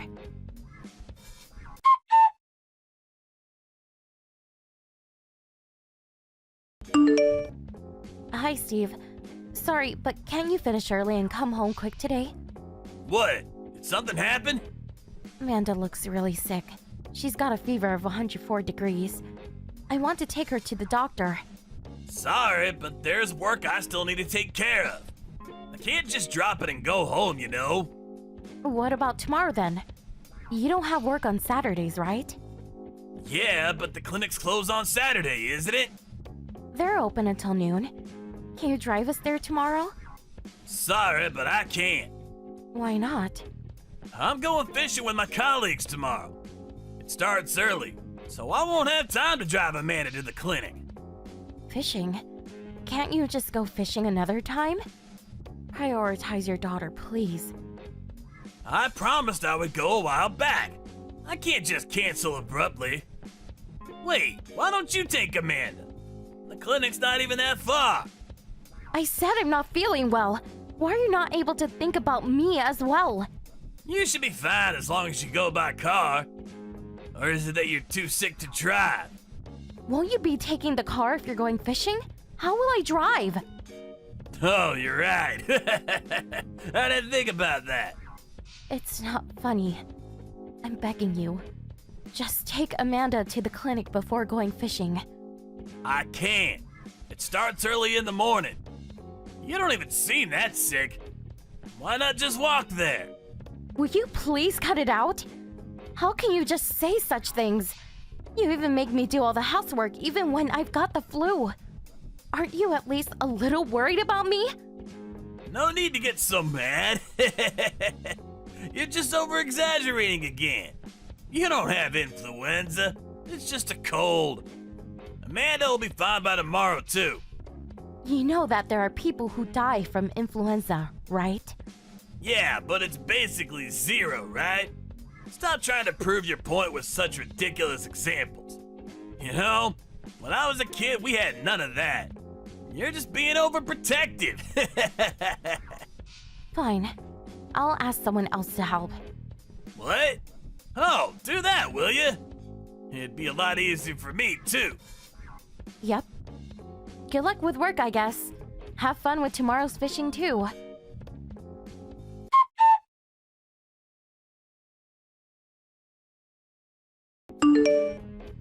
Well, who knew fishing was so fun? Did you see that picture I sent you at noon? It was huge, wasn't it? Oh, yeah, I saw it. I'm so glad you had fun. What's your problem? Hey, never mind. I was expecting you wouldn't be able to understand. Then why did you ask me in the first place? You know I'm not feeling well. It'd be nice if you didn't bother me with all this other stuff as well. Well, I'm sorry. Wait, you still had the flu? It's already been 1 week, hasn't it? It's only been 4 days.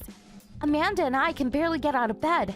I told you yesterday that Amanda's condition was getting worse, right? Oh, I guess you did say something like that. I wonder what I should do.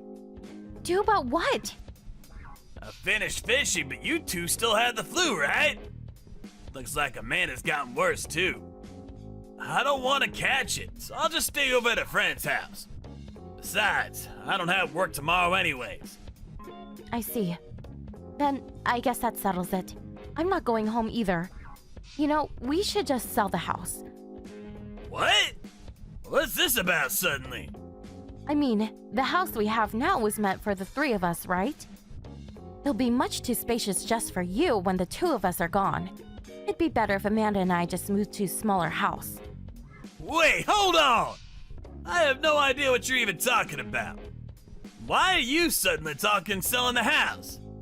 Won't it be lonely for you in our current house once the 2 of us are gone? You'll see that it's quite spacious once our stuff is gone. I have no idea what you're talking about. Why are you suddenly talking about leaving? What do you mean you don't understand? Fishing was more important to you than taking care of the 2 of us with the flu, right? I don't see a reason to remain being a family. What? So that's what this is about? You're mad I didn't prioritize you two? Are you trying to get my attention by threatening to leave or something? You're such a child. That's so devious of you. Sorry, but I don't care whether it's devious. I mean, it is your choice whether you're going to stay in the house or not. Me and Amanda aren't going to be staying, though. Do you really understand what you're doing? You're saying you want a divorce, right? Yes, and? I think that getting a divorce is better for Amanda as well. That's what I wanted to talk to you about. You clearly don't understand. You're a housewife, aren't you? How are you gonna make a living without me? I actually do have some skills, you know. I used to work before I married you as well. I'll manage it. You'll manage it. You have no idea what you're getting yourself into. This isn't enough reason to divorce, you know. I'm not gonna insult you anymore, so just calm down. What? You don't want to divorce? Well, yeah. I just went fishing and now this? Stupid, really. No one is just gonna say, yes, let's get divorced in my position. Well, I have a proposition then. Amanda and I are currently at your parents' house. So if you want to say something, come over now and say it to our faces. Let's talk it over from the beginning face to face, shall we? What? Why are you at my parents' house? You didn't tell me anything about that. You wouldn't take us to the doctor, so I asked your mother to come and help us. She's taking care of us now. You asked my parents for help? I mean, I guess their house is close to ours. But why did you tell me first? Well, I'm sorry, but we really didn't have the luxury. Amanda keeps getting worse and our husband was of no use, so... Yeah, I got it. How's Amanda? It was nothing, right? Luckily, yes. But it doesn't excuse what you did to us. Well, that's it, I guess. Come here if there's something you have to say. Let's talk it over so we can come to a conclusion both of us can be happy with.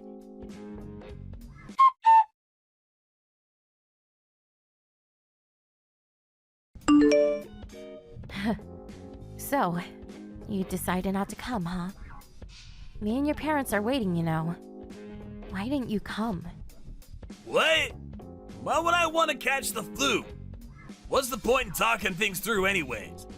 There's no point in me having to go over there either.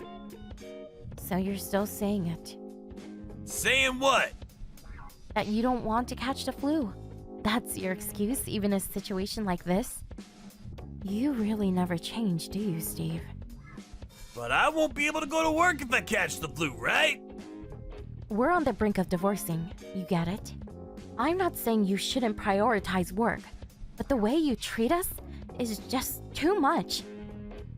Wow, you really are a hassle, huh? No one likes people like you know that?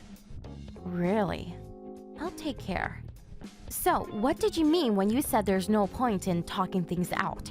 You didn't agree on me and Amanda leaving, so I decided we needed to have a conversation. That's just what you're saying now, though. This is such a hassle.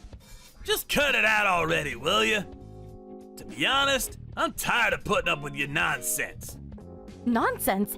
Do you think I'm joking or something? Well, yeah. The flu is just a slightly more severe version of a cold, right? You're saying that's why you want to get divorced? If you are actually being serious, I'm kind of worried about your mental health. I guess you're right. You don't even come to talk with me. I expected you would react this way, honestly. Huh? What do you mean? I'm not talking about the flu, you see. You place your own hobbies above your daughter suffering from a fever, right? You make me do housework even when I feel ill, right? That's the problem. It's not about the flu. How do you expect not to get divorced when you can't even understand that? I'm saying that you're being overdramatic. It's not like I left Amanda on her own. You were there with her, right? It's not such a big deal. Normally, yes, but I got the flu too, you know. And still, you asked me to take care of Amanda and do all the housework? You thought that was all right? Yeah, but I only did that because it'd be a problem if I caught the flu as well. Yeah, I get it. But is that really the only reason? What are you talking about? I knew this from a while back. But you only care about yourself, don't you? You left the two of us alone just because you couldn't be bothered, right? What? What's with the sudden accusation? What made you come to this conclusion? Where's your proof? You really still don't get it? Everything you've done until now is my proof. The fact that you tried getting me to do everything, even though you knew I had the flu, and the fact that you prioritize fishing over your own daughter. I'm saying that it's because the only person you care about is yourself. I get that you're mad, and I understand how you feel. So can't we just forget about all this? From now on, I'll help as well. Happy? Well, I guess that settles it. Can you not just end the conversation? That's what you always do when the conversation doesn't benefit you. The only reason you didn't come is because you just didn't want to deal with it, didn't you? You're afraid of being called out by me and your parents. Huh? Can you not speak about what you know nothing about? I'm not afraid. If that's what you want to think, then go ahead. Just know that from the outside, it looks like you're just running away from the problem. You're the one that's being over dramatic. Divorce? Over this? You're the one who's running away from their problems. Maybe that's how you see things. But even if I'm running away, it's towards a better future. A better future for me and Amanda, you see. I doubt someone like you who only acts for their own sakes will understand. Don't think that we're just going to keep living with someone who doesn't even care about their own family.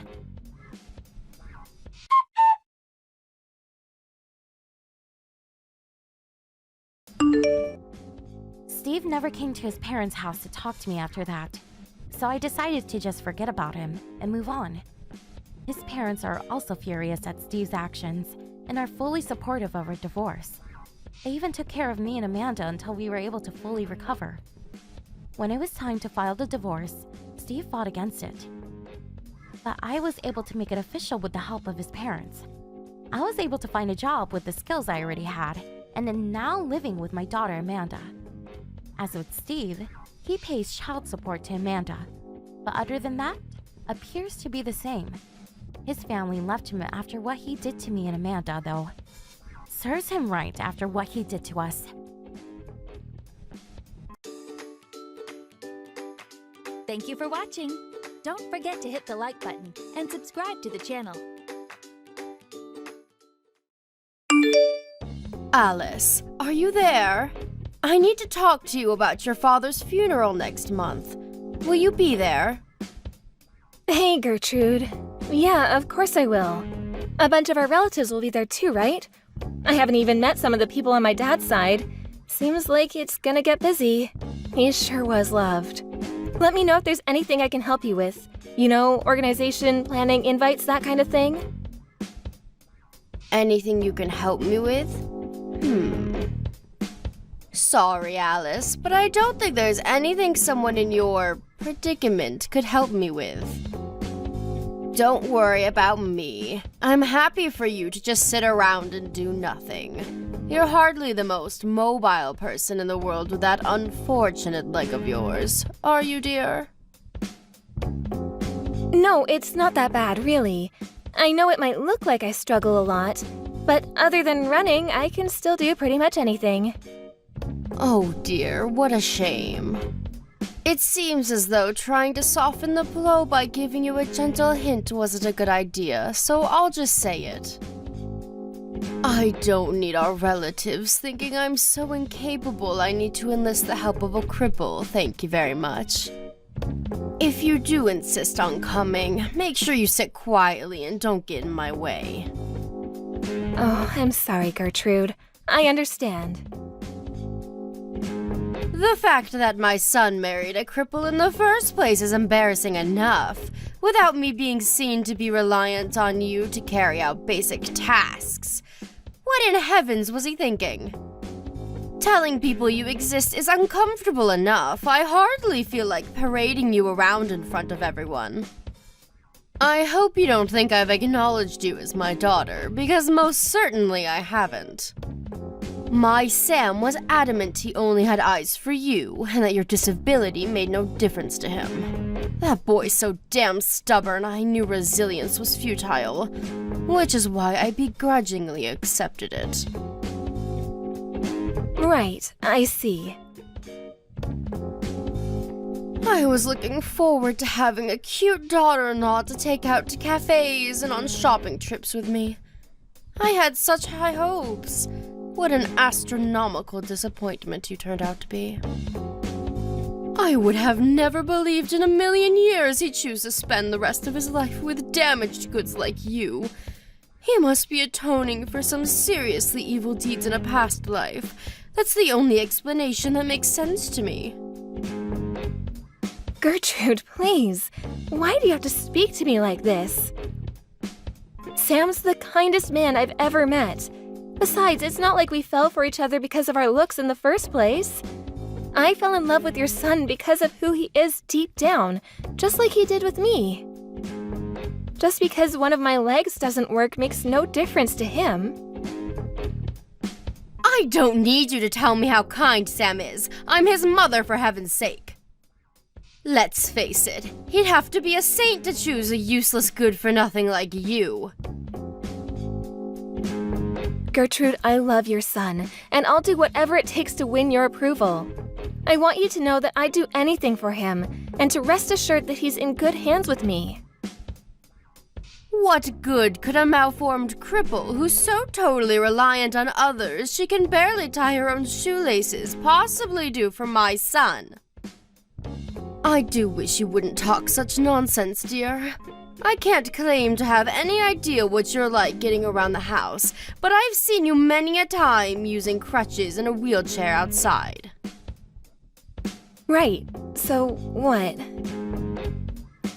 So you have the mobility of a 97-year-old. And you have the gall to claim I should rest assured that my son can rely on you?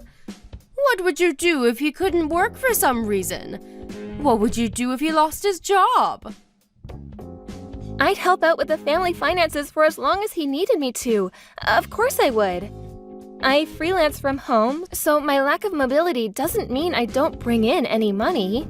And even while I may technically be disabled, beyond the occasional very minor inconvenience, it doesn't cause me any problems in day-to-day life. It's precisely because I find that so hard to believe that I'm worried, my dear. But I suppose worrying won't get me anywhere. We have to face the facts. Worrying won't make your legs work again. I'm sorry. Did I ask you to apologize? No, I did not. Ah, yes, that reminds me. There was a favor I wanted to ask of you.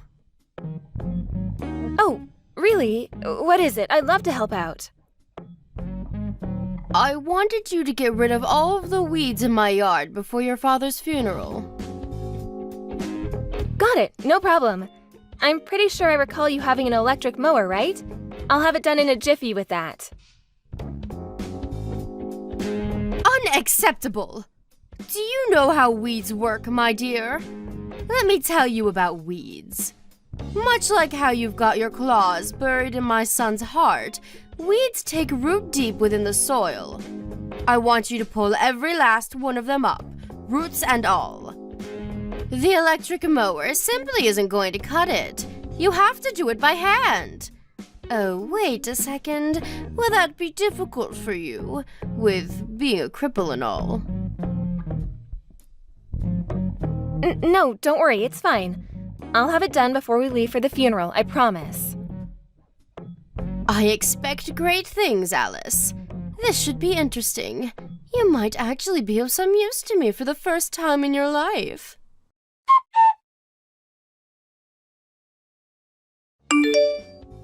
Alice, you've really gone and done it this time, you silly girl. Hi, Gertrude. Did I do something wrong? At the funeral, you told all of your relatives you cleared out all of the weeds in my yard, didn't you?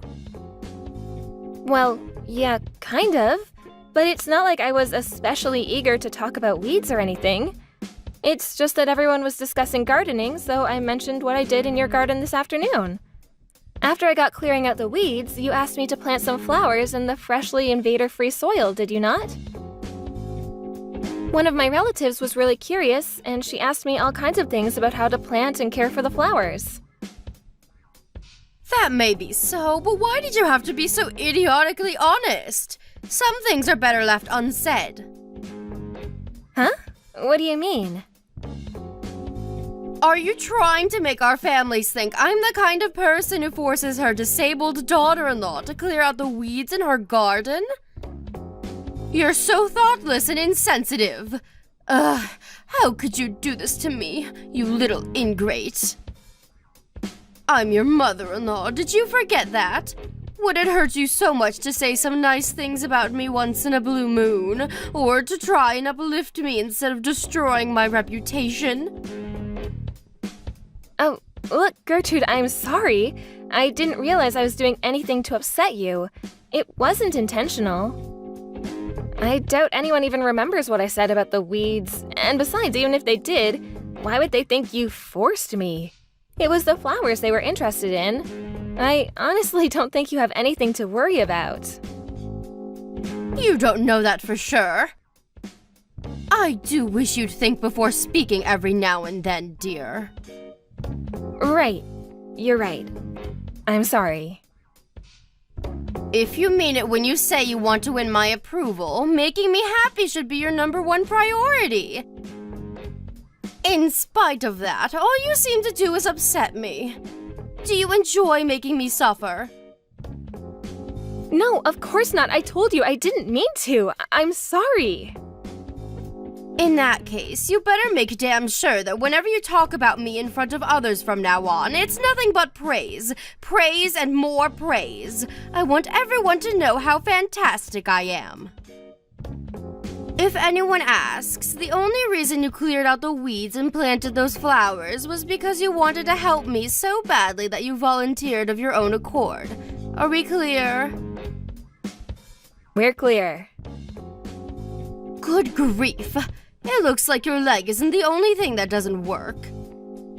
The fact that I have to explain things that should be as plain as day in minute detail makes it abundantly clear that your brain isn't operating at full capacity either. Are all cripples like this? Gertrude, please. I'd really appreciate it if you would stop calling me that. And I'd like it if you stopped thinking of me as nothing more than my disability. Other than one of my legs not working, I'm no different to you or anyone else.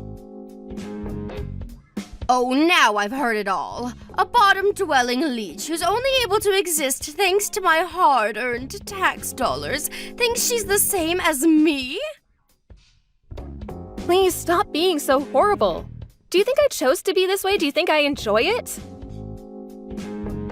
It makes me sick the way you cripples roll around in your wheelchairs while you suck up the tax dollars of hard-working Americans like me without a care in the world. You assert so boldly how you're no different to me and other normal folk that I believe you might actually be delusional enough to believe it.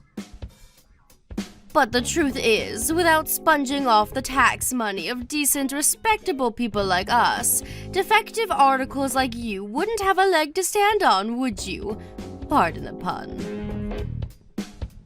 I know you can't help the way you are, but you could at least try being a little more damn humble. I'm not gonna deny it. Maybe there are some disabled people who behave arrogantly and act like the world owes them something. But most of us are incredibly grateful for any help we get. Are you really? I wonder. Consider the following. You, damaged goods in the real sense of the term, managed to bag yourself a high-spec guy like my son. You're privileged enough to be enjoying a happy, fulfilling life of the kind that in a just world would only be possible for normal people. That seems pretty damn arrogant from where I'm standing. Disabled folk have the right to be happy too. Throw away these despicable ideas of yours at once. You may have been married for a year now, but I bet not a day's gone by where my son hasn't regretted choosing you to be his wife. How about you hurry up and accept how miserable you make the people around you and do my son the enormous favor of divorcing him and getting out of his life once and for all? Wait, are you telling me to leave Sam? Believe me, dear, that's all I've ever wanted. How could I want anything else? You're nothing but useless, damaged goods, and you serve no purpose in any of our lives. What's the point in keeping you around? You bring nothing to the table.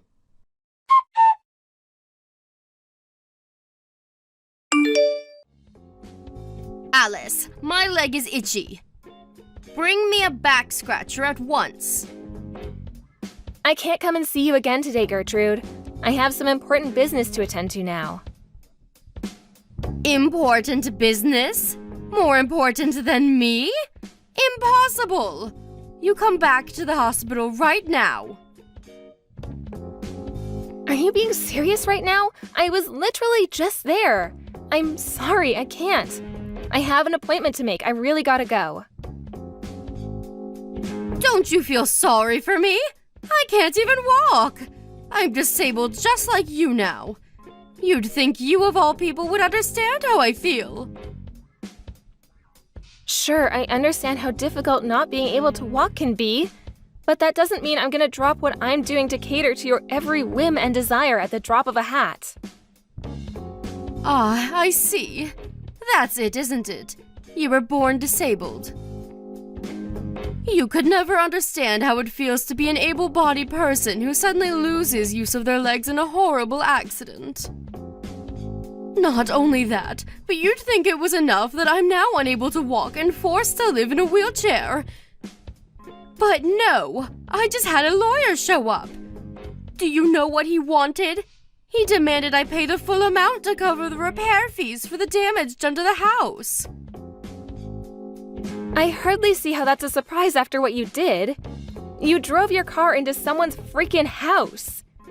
I suggest you talk to your insurance company about that. I'm not familiar with this kind of thing, but there's a chance they might be able to cover it. I'm certainly not going to be any use to you on this one. I have no idea what to do. I don't know anything about legal proceedings, and besides, this is all backwards. The owner should be paying for the damages her house caused to me. Just because I mistook the accelerator for the brake pedal in a moment of confusion doesn't mean I should be punished financially. I've already suffered enough. Surely you should just be thankful that poor old lady wasn't home when you planted your car in her living room. She could have been killed. And look, I know this isn't easy, but there is still a chance that with lots of hard work, rehabilitation, and some positive thinking, you could walk again one day. Maybe so, but there's no telling how long that could take. I was supposed to be going on a girls' holiday with my friends next month. There's no way I'll be going now. What did I ever do to deserve this? Life is cruel. I know this is horrible, Gertrude, but you can't give up. What else can you do but try your best? I know this is gonna sound heartless, but there's no avoiding the fact that you're the one who caused this accident. Besides, you're not the only one involved here. You destroyed some poor lady's house with your careless driving. I think you should show a little remorse. Like I told you, all I did was make one teeny tiny mistake. Since when did you become the world's highest moral authority? Get off your damn high horse. You don't seem to have any idea how much worse this could have been if that lady had happened to be home when you plowed through her house. You shut your goddamn mouth. I can't live like this. I've had enough already. I want to go home. Hospital food is so disgusting it makes me want to vomit, and I even decide when I go to bed. I can't take it anymore. This is not where I'm supposed to be. You're getting discharged next month, right? That's right. But that's too long. I don't know if I can hold out until then. It's not like being all cooped up in here is going to make me any more likely to walk again. I'm just suffering needlessly. Gertrude, please. They're doing important tests on you every day, and they're giving you rehab sessions for crying out loud. It might not be nice, but it's a necessary step in your recovery, and also for getting out of there. Please do your best. We believe in you. Oh, that reminds me. I wanted to talk to you about what happens after I get discharged from this godforsaken hellhole. I've decided I'm going to live with you and Sam. Huh? Don't act so surprised. I live in a wheelchair now, you know. How am I supposed to get by without anyone to look after me? There are tons of people in wheelchairs who live alone. Sure, things will undoubtedly be difficult at first, and we'll be around to help you while you get used to everything. Wait a second. You're not trying to tell me I can't live with you, are you?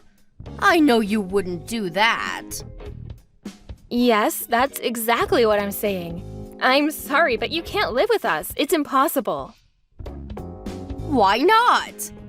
I'm Sam's mother. We're family. I know that. But Sam has no intention of letting you move in with us either. You're lying.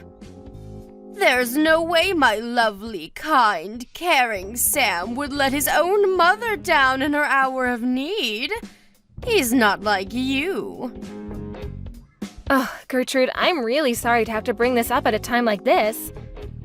But you've been horrible to me ever since we met. Me? Horrible to you? What in heaven's name are you talking about, young lady? I have no recollection of doing any such thing. You make fun of me for being disabled? You do nothing but insult, demean, and belittle me at every opportunity. You probably treat your garbage better than you do me. All I've ever done is tell the truth. Whether you think something is true or not gives you no right to abuse me. I did my best to build some kind of positive relationship with you because you're Sam's mom and I wanted us all to get along. I wanted to win your approval so badly that I held my tongue and tolerated everything you said to me in the hopes that one day you'd finally give me a chance. But Sam told me I shouldn't keep putting up with it. And you know what? He's right. Fascinating. Just fascinating. What a riveting story. Not. What's your goddamn point, noodle leg? None of this has anything to do with me. I will be moving in with you. I won't be able to get by otherwise. Please start looking into disability-friendly accommodation, or if you're so tired of living alone, care homes. Because you are absolutely not moving in with us, and that's final. You don't have to take my word for it. Sam says he's gonna message you soon, so be my guest and wait to hear it from him if you like. The sooner you understand and accept this, the better. No way! Sam would do anything to help me, no matter what. I'm his mother and he loves me. I won't lose to an arrogant, wet behind the ears little ingrate like you. Gertrude, this isn't about winning or losing. I'm moving in with you. We're not negotiating here. This has already been decided. Your opinion is irrelevant and I never asked for it. I can't believe that you of all people would treat me so cruelly and heartlessly despite having been disabled your whole life. You should understand what I'm going through more than anyone. What's wrong? Are you scared you won't get my son's full, undivided attention anymore? That's it, isn't it? You're jealous. Give me a break, not even a little. Then how about you keep your mouth shut and start listening to my son? I know he wants me to live with you, and I won't hear another word on the matter from the likes of you. Stop interfering where you're neither needed nor welcome, you little witch.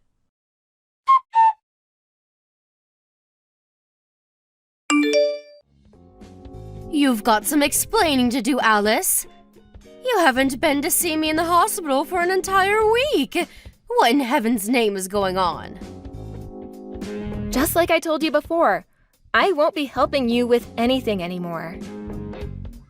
Oh, I get it. You're trying to avoid the issue of me living with you and my son, aren't you? I can read you like a book.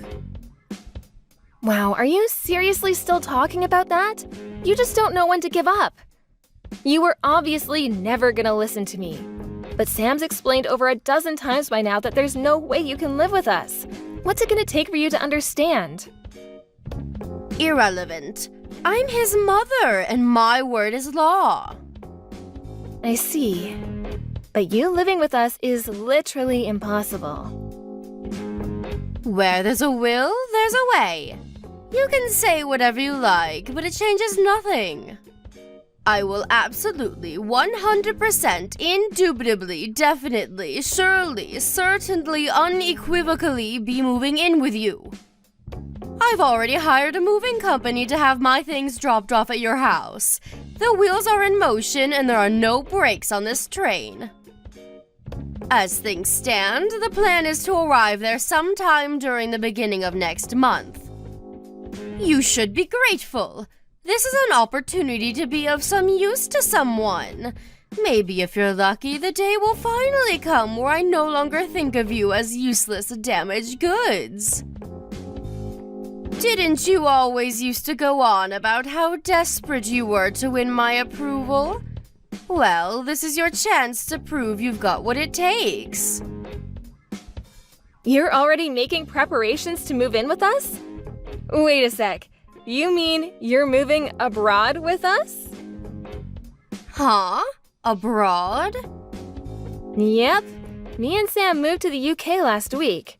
That's why we can't visit you in the hospital anymore. Wait a sec. What? The UK? This is the first I've heard of it. Right? That's because we didn't tell you. Why did you move to the UK? This makes no sense. Hold on a second. Is this something to do with Sam's work? Bingo! So we're gonna be away from the States for a little while. Damn, I can't imagine how awkward it's gonna be when the moving company guys arrive with all your stuff at the house that we no longer live in. How many times did I tell you moving in with us was impossible? I wasn't exaggerating or making excuses. I mean, it's literally, physically impossible. Maybe so, but you didn't tell me why, did you? This could have all been avoided if you just let me know. Ugh, come home this instant. We didn't tell you because we didn't want you bugging us or getting in our way while we were getting ready to move abroad. Besides, we thought it best to keep it quiet on the off chance that you were actually crazy enough to invite yourself. Where does this leave me? What am I supposed to do now? Where am I supposed to go when I get discharged from the hospital? Not my problem. Figure it out yourself. Oh, that reminds me. We did leave a bunch of leaflets containing information on local care facilities and specialized apartments for disabled folks on your living room table. There are some with info on live-in carers, too. Take a look at those and plan your life yourself. Are you abandoning me? How could you do this? I'm in a goddamn wheelchair! This is an unacceptable way to treat your mother-in-law. I don't want to understate how horrible and unfortunate your accident was, and I feel for you, Gertrude, I really do. But me or Sam have no intention of looking after someone as incredibly selfish and egotistic as you. You're the one who caused the accident. In spite of that, you still haven't apologized to the poor old lady whose house you destroyed, have you? She has more than enough of my money to care about epoxy apology. I've already lost my life savings because of the compensation I was forced to pay for her repairs. Her house can be fixed. My legs, on the other hand, cannot. Do you really think I have the time to be thinking of others in the situation I'm in? It's not that I don't understand how you feel, but I want you to think for a moment. I want you to remember something you said to me a little while ago. What was it again? You could at least try being a little more damn humble. So how about it, Gertrude? Have you not got what it takes to show some humility? That's super important for cripples like you and me, after all, right? This isn't fair. I was a normal person when I said that. I mean, no, wait. I'm still a normal person. I'm not a cripple. I'm not. They said there's a chance I might walk again if I work hard at rehab. Great. That means you can stop trying to rely on others and live by yourself then. You are normal after all, aren't you? Shouldn't be an issue, right? I am, but things are different now. Or at least for the time being. Have you no heart? Don't you feel in the slightest bit sorry for me? Your poor aged mother-in-law has to live in a wheelchair for heaven's sake. You have no idea how crushingly lonely it can be to live on your own at the best of times, let alone in this state. Have some sympathy. If you got enough fight left in you to be pestering me like this, I'm sure you'll be just fine. You know what astonishes me the most? That you actually think I'd help you after the way you abused and made fun of me for being disabled all this time. Surely you're joking. You have to be. No human being is this ridiculous. But I thought you wanted my approval. I thought I made this clear already, but any desire for your approval I may have had back then has completely disappeared. I'm blessed enough to have a kind, caring, loving husband who accepts me unconditionally for who I am, and that's all that matters. What more could I possibly want? Alice, listen to me. I'll accept you as my daughter-in-law and my son's wife if you let me move in with you. This is what you've been waiting for all this time, isn't it? I may have been a little inconsiderate towards you at times in the past, but I get it now. After losing use of my legs in the accident, I finally understand how you feel. I'll never do anything like that again. Won't you at least think about it? Pretty please? I will not. We could find a place with wheelchair accessibility in the UK, you know. I know the rest of the world isn't as advanced as America, but they should at least have ramps. You wouldn't happen to know anything about why I haven't been able to get through to Sam for the last few days, would you? Would you be a darling and pass on a message for me? I need you to ask him to consider flying me over to the UK to live with you both. I won't be doing that. But Alice, I'm begging you. I'm in a wheelchair and I'm begging you. What's the harm in passing on a message? Why won't you just hear me out here? You haven't heard me out even once ever since we met. Why should I suddenly be interested in anything you have to say? Alice, I'm so sorry. I've been a fool. I'm so sorry for the way I've treated you. My behavior was unacceptable. I feel horrible, dear. But I really am begging you here. I'm begging you with every last fiber of my being. Please, please don't abandon your mother-in-law like this. Sam already made this clear, but apparently it didn't go in, so I'll tell you again. You're not the only human being on this planet, and you need to start living with some consideration for others for a change. The world owes you no favors, and you can't always get your own way. That's life, and the sooner you accept it, the better. I'm not saying I want my own way all the time. Besides, I obviously don't get it, do I? If I did, I wouldn't be alone and miserable in this wheelchair. This isn't my fault. There's no reason for me to speak to you as long as you're living in denial of what you've done. Have a nice life. Alice, wait. I'm begging you. Please just pass the message on to Sam. That's all I ask. You can hate me, you can curse me, you can think what you want of me, but please, please pass on the message. I'm sorry. I'm remorseful for the way I treated you. I'm sorry I ignored the way you felt for so long, and I'm sorry I ignored everything you and Sam said to me. There's nothing I can do for you. Surely that's not true. Sam thinks the world of you. Surely one word from you is all it would take for him to reconsider how he feels about me. If you forgive me, he will too. I just know it. But I'm a defective article, good for nothing, remember? Even if I wanted to, I could never be of use to anyone. Your words, not mine. All I'm doing right now is what your son asked me to, which is why there's nothing I can do for you. You're on your own. Have a nice life. Bye.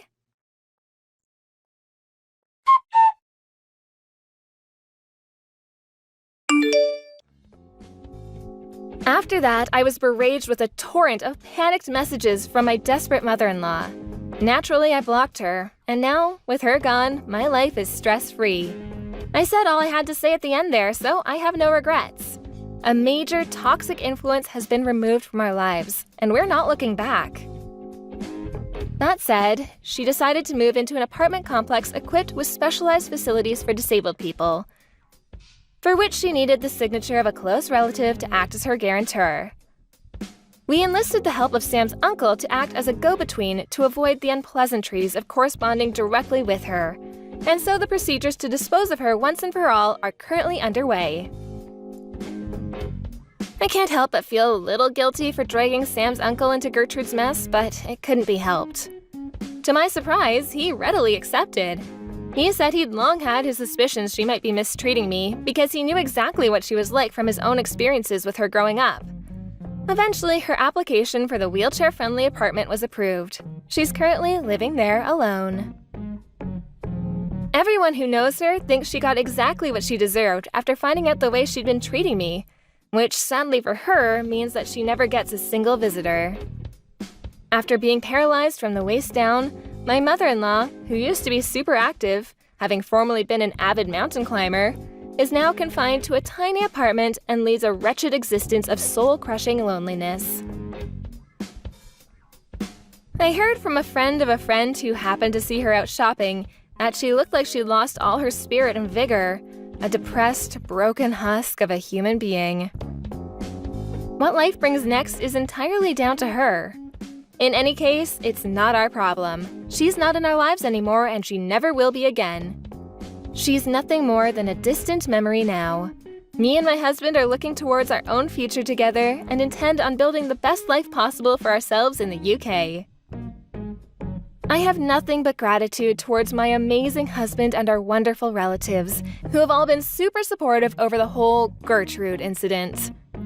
As for me, I'm going to carry on working as hard as I possibly can to ensure that mine and Sam's happy lives together continues long into the future. Claire, I have some big news. I just found out I'm pregnant too. We will be best buddies during our pregnancies. Really? Oh, congratulations, Emma! Thanks. I'm sure we'll have our ups and downs, but we will get through them together. Oh, for sure. I'm glad I have someone so close who will understand what I'm going through. I want to provide the best education and environment for the child, so I've already started to look into all the possibilities. I will share all the information I find with you. Thank you. Wow, Emma, you're so determined. I can't think that far ahead yet. I think I'll focus on delivering this baby first. You're totally right. Our top priority should be to deliver our baby safely.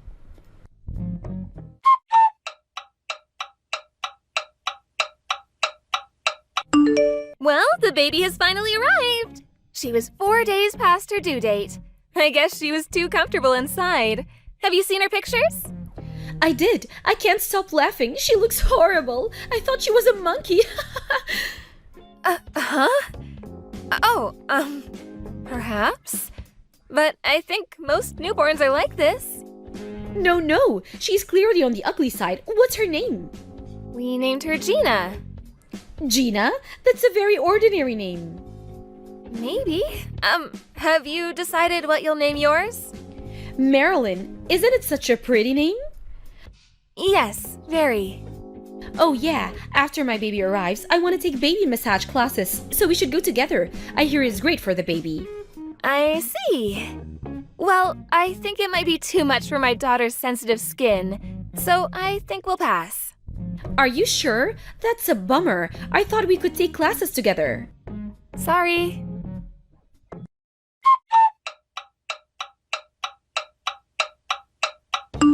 Marilyn, I heard you got accepted to the summer program you wanted to go to. Congratulations! Thanks. You are amazing! Plus, you signed with a modeling agency, right? Wow, word got out quickly. I was approached by someone from the agency when we were visiting the city. My mom got super excited and kind of went ahead with it. They approached you on the street? But I'm not surprised. You are really pretty. I just happened to be there when they were looking, I guess. I'm actually not really interested in modeling. I prefer to be in the library studying what I love. What about you? Do you like studying? No, I don't really like it. My mom and I talked about getting a tutor to boost up my grades, but I don't really want to. You've had a tutor for a couple years already, right? And I heard you take all kinds of lessons every day. Yeah, I do. Ballet on Monday, swimming on Wednesday, piano on Thursday, home tutor on Tuesday and Friday, French and jazz dance on the weekends. Wow, but when do you rest? I have to study for a couple more hours after those classes too, so I'm always lacking sleep. I mean, I don't mind studying, but I wish I had more time for myself. I would too if I were you. Oh, but my piano teacher is out of town this week, so I don't have any plans. Hey, do you want to come over to my house? Let's study together. I can teach you if you're having a hard time with something. Really? Oh, but I don't know. You really don't like studying, do you? But if you cover all the basics now, it will make your life in high school so much easier. You're right. Okay then. I haven't seen you in a while anyway, so I'll come over. Great, Thursday then.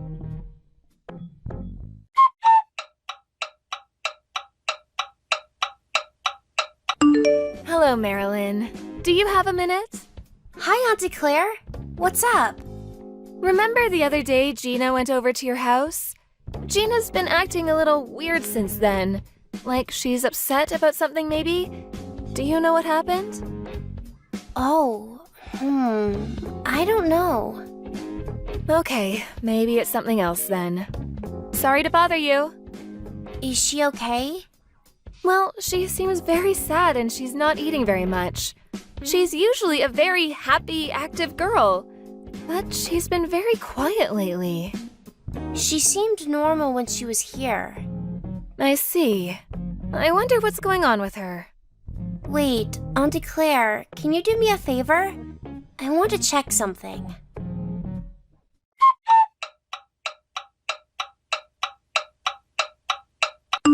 Hi, Emma. Can I ask you something? Oh, hi Claire. It's been a while. I haven't heard from you in ages. It looks like the kids are staying in touch. But yes, you're right, we haven't spoken in a while. I actually tried to avoid talking to you as much as possible. Oh well, I'm assuming you didn't message me to tell me that. I'm quite busy, you know. I have to go to my daughter's model agency for a meeting. So can you make it quick? It's Gina. She's been acting a bit weird ever since she visited your house the other day. Do you have any idea why? I have no idea.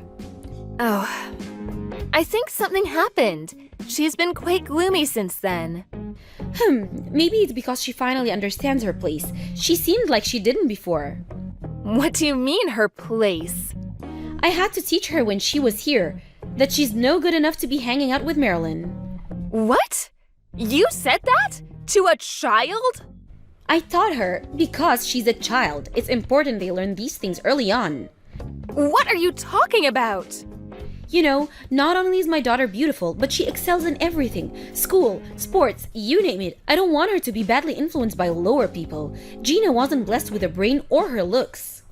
How could you be so mean? Do you know how sad she's been? You hurt my daughter. I only taught her the truth, because clearly her parents don't seem to get it neither. You should consider saving money for Gina's plastic surgery. She looks quite awful when she's next to Marilyn. Mom, I can't believe you. You are the worst. Huh? Why are you calling me Mom? It's me, Marilyn. I'm next to Auntie Claire right now. I've been watching you two message back and forth. Nice try. You're a bad liar. It's not funny at all, actually. I took Marilyn to her swimming lesson earlier. There's no way she can be at your place. I didn't go inside after you dropped me off. If you think I'm lying, you should call and confirm. Or you might be receiving a call soon. My coach is probably wondering where I am since I've never missed a lesson. You know, because I excel at everything. Huh? Are you serious? Yep. I asked Auntie Claire to come get me because I wanted to see how Gina is doing. See Gina? Why? Auntie Claire messaged me a couple of days ago. She said Gina's been acting weird since she had come from our house. She seemed normal when I was with her, so I thought maybe you had done something to Gina. Because you're always competing against Auntie Claire, and you talk badly of Gina. I have always been embarrassed of you saying mean things about other people. What? Mom, you always praise me through talking badly of other kids. If you're so happy for my accomplishments and want to praise me, just say so. Why do you need to add mean comments? You embarrass me when you do that. I actually like my friends. I like Auntie Claire and Gina. I'm proud of you, Marilyn. What is so wrong about being proud of my daughter? There is definitely something wrong with you. You make me take all these lessons every day. On top of that, you make me study for hours. I even fainted once from sleep deprivation. You only feed me salad so that I don't gain weight. A loving mother would not treat her daughter like this. I've been working hard to please you, but I've had enough. Marilyn, what's gotten into you? You wouldn't say such things to your mother. I have been saying, Mom. I told you over and over that I don't want to do all that, but you never listened. So I gave up and stopped saying it. But I won't be your puppet anymore. And I won't forgive you for hurting Gina. Forgive? What are you going to do then, huh? Auntie Claire is asking Dad to come over to her house. I'm telling him everything you did. I'll show him your conversation with Auntie Claire. And then I'm going to ask him to divorce you. What? You can't make us get a divorce. I think I can. Dad was always against me modeling, and he never liked how you kept me busy. I know you two fight all the time because of it. In the end, you would always get hysterical, crying and breaking things. The only way for you to quiet down was for us to accept your ways. That's how you always got what you wanted. He doesn't understand your potential. What potential? You can't force someone to have potential. Dad said to me before that I can tell him when I've had enough, that he would fight for me. He truly cares about me, more than you do. That's not true. There's no one on earth who cares about you more than I do. If you really care about me, stay away from me, please. Bye. Hold on a minute, Marilyn. Listen to me. I've been doing everything for you. You can't possibly just cut me out like that after all I've done for you. Marilyn went upstairs. You? What did you do? How did you talk to my daughter into this? I didn't say or do anything. Marilyn decided herself. You're trying to steal my daughter, you piece of trash. Why do you hate me so much? You were nice to me until we had our daughters. Did I ever do something to offend you? Yes, you did. Well, what is it? Please tell me. You always made me look back. Every family gathering we went to, you carried some high-end purse appealing to everyone that you're a privileged housewife. You were always polished, looking happy. Huh? Meanwhile, I had to keep working, wearing my tired clothes and hair all messy. How come you had it easy and not me? I'm better looking than you are. I should have had a better life. It's not fair. I didn't know you felt that way. Then I realized you got an easy life because you went to a famous college. I mean, that's your only trait. Everything you're saying about me has absolutely nothing to do with our daughters. You have no reason to bully Gina. Reason? The reason is that she's your daughter. She's like an avatar of you. When I first saw her, I finally thought that I can win against you. I knew that having Marilyn would put me above. If she's prettier and smarter, I can be so much happier than you. You are unbelievable. That's why I raised her perfectly, with the right food, education, clothes, toys. I didn't compromise anything. But my husband thought I shouldn't be so strict about everything, and I thought, what the hell? He doesn't understand how important it is to start off correctly. He tried to get it in the way of my perfect plan. Did you know what he said to me? I wouldn't know. He said that I should look at how you are raising your daughter, that you're doing so well, letting Gina run around free. And how my plan would put too much burden on Marilyn and the family, but it only made my commitment firmer. I swore to myself that I will raise Marilyn to be perfect, and her perfection will prove that I was right all along. So that's why you forced your values onto your daughter. If what my brother had said to you hurt your feelings, I apologize on behalf of him. I don't think there's a right or wrong answer to how we raise our children. But Marilyn is not a tool. Shut up. Don't you dare try to scold me. Who the hell do you think you are? You see now, though, don't you? It's been proved that how you treated Marilyn all along made no one happy. And it sure didn't prove that you were correct. Stop! How can you say that? I worked so hard. I don't deserve any of this. I think you need time away from your daughter. You need to reflect on what you've done and find what you're missing not only as a mother, but as a person. Do you think you're perfect or something? Absolutely not. I'm never sure if what I'm doing as a mother is right. You may think I always seem happy, that I've had it easy, but back then I was going through difficult fertility treatments to have Gina. I'm not saying this because I want you to feel sorry for me. I'm telling you because I want you to realize that what you see is only the surface of things, that everyone has their hardships. Ugh, I see. You treat me like I'm stupid. What am I supposed to do? If Marilyn is gone, I'll have nothing left. This is all your fault. You can't take away my daughter and husband. Your value is not something your child is responsible for. She is not your tool, nor your avatar. Your family is leaving you because you couldn't understand those simple facts. No, I don't accept. I can't have lost. Not to you. Stop comparing to someone else, Emma. I don't want to say this, but what you're doing is really low.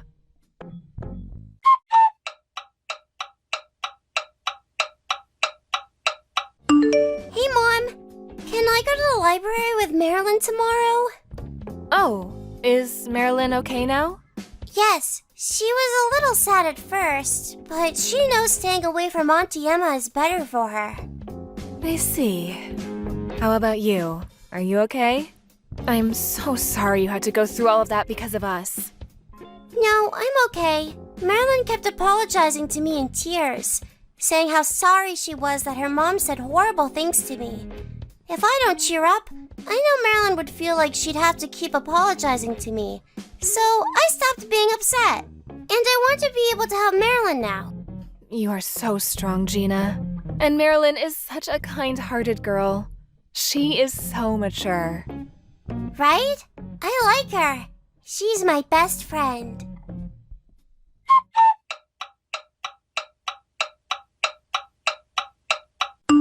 Afterwards, my brother dragged Emma over to our house so she would apologize to me and Gina.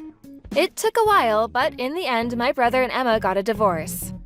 Emma had claimed sole custody of Marilyn, but Emma's strict ways were nearly abusive, considering how it was affecting Marilyn's health. So, the court ruled that my brother should have her custody. Emma could not give up on Marilyn, so she tried to lure her after school. Marilyn immediately called for help so she was not taken by her mother. Emma now has a restraining order against her own daughter, and was later taken to her parents. I recently heard that she'd been admitted into the psychiatric ward of a hospital from suffering a heavy depression. We were all saddened that she never understood what Marilyn or my brother was trying to tell her. But now that Marilyn is away from her mother, she's been able to do the things she always wanted to do. She switched to the public school where Gina attends. and quit her modeling agency as well as most of her after-school lessons. Using the free time she finally got, Marilyn studies in the library where she likes it best. The girls are best friends now, and they're having a great time together. They make a really good team. I hope they cherish their friendship forever. Hey, Mom. Is it alright if I stop by after work? Yes, that's fine. Did something happen? To be honest, I'm a little low on cash this month. Would I be able to borrow a bit of money? Oh, seriously? You're a grown man. Do you really need to be asking your mother for money? Come on, no matter how old you get, you're never too old to ask your mom for help, right? You're making money on your own, aren't you? I'm the one who needs the money. I'm living on my pension after all. You've always had more money than me, even now. The pension pays pretty well, and there's the inheritance from Dad, too. You've been putting that away, haven't you? Don't be demanding money from your elderly mother. Come on, please! I want to buy an air filter for my house, but it's a little expensive. What do you need an air filter for? My allergies started getting really bad this year. Air filters are supposed to help with that, so I wanted to get one. But the proper ones are kind of expensive. Please! The allergies don't let me sleep properly. Oh, I guess it can't be helped. But I'm only paying for half, not the whole thing. Paying the full price would spoil you a little too much. What? Only half? Well, it's better than nothing. Thanks. Really, Johnny? You're always being spoiled by me, especially in regards to money. I guess it's better than before when money used to just disappear from my wallet. That was so long ago. That was back when I was still a student, right? You also used to use my credit card without asking. Both your father and I really had our hands full. That was just the silliness of youth. I don't do things like that anymore. I'm not a thief. I know, you've finally grown up. Of course. I'm already 30 years old. And I'm married too. That's true. But I can't believe you really got married, even now.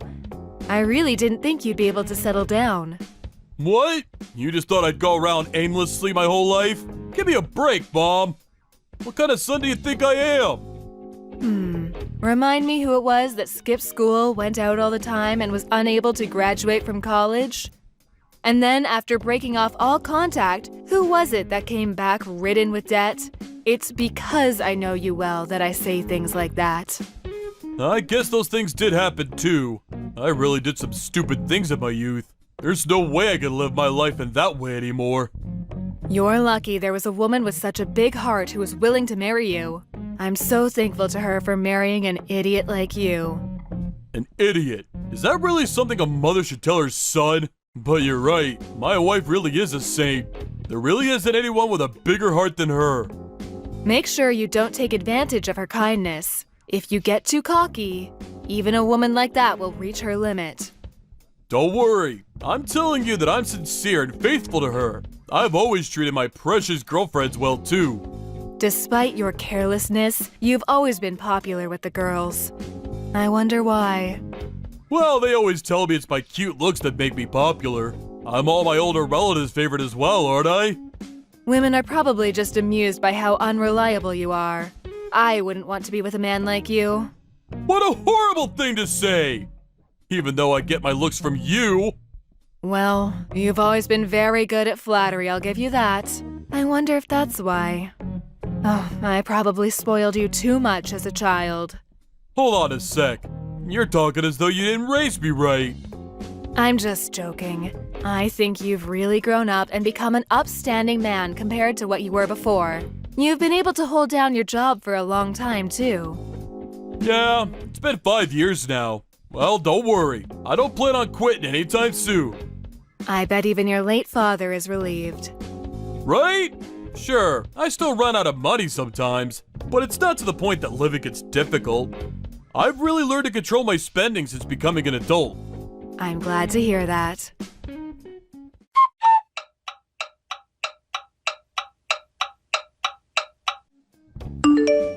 Hey, Mom, do you have some time to talk? My wife is acting really horribly. I can't stand it anymore. I'm basically on the verge of tears. What? What's happening between the two of you? She's turned into some kind of monster. Let me vent a little. You're talking about Stacy, aren't you? Who else would it be? I only have one wife.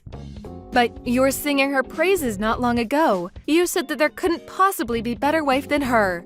You even called her a saint.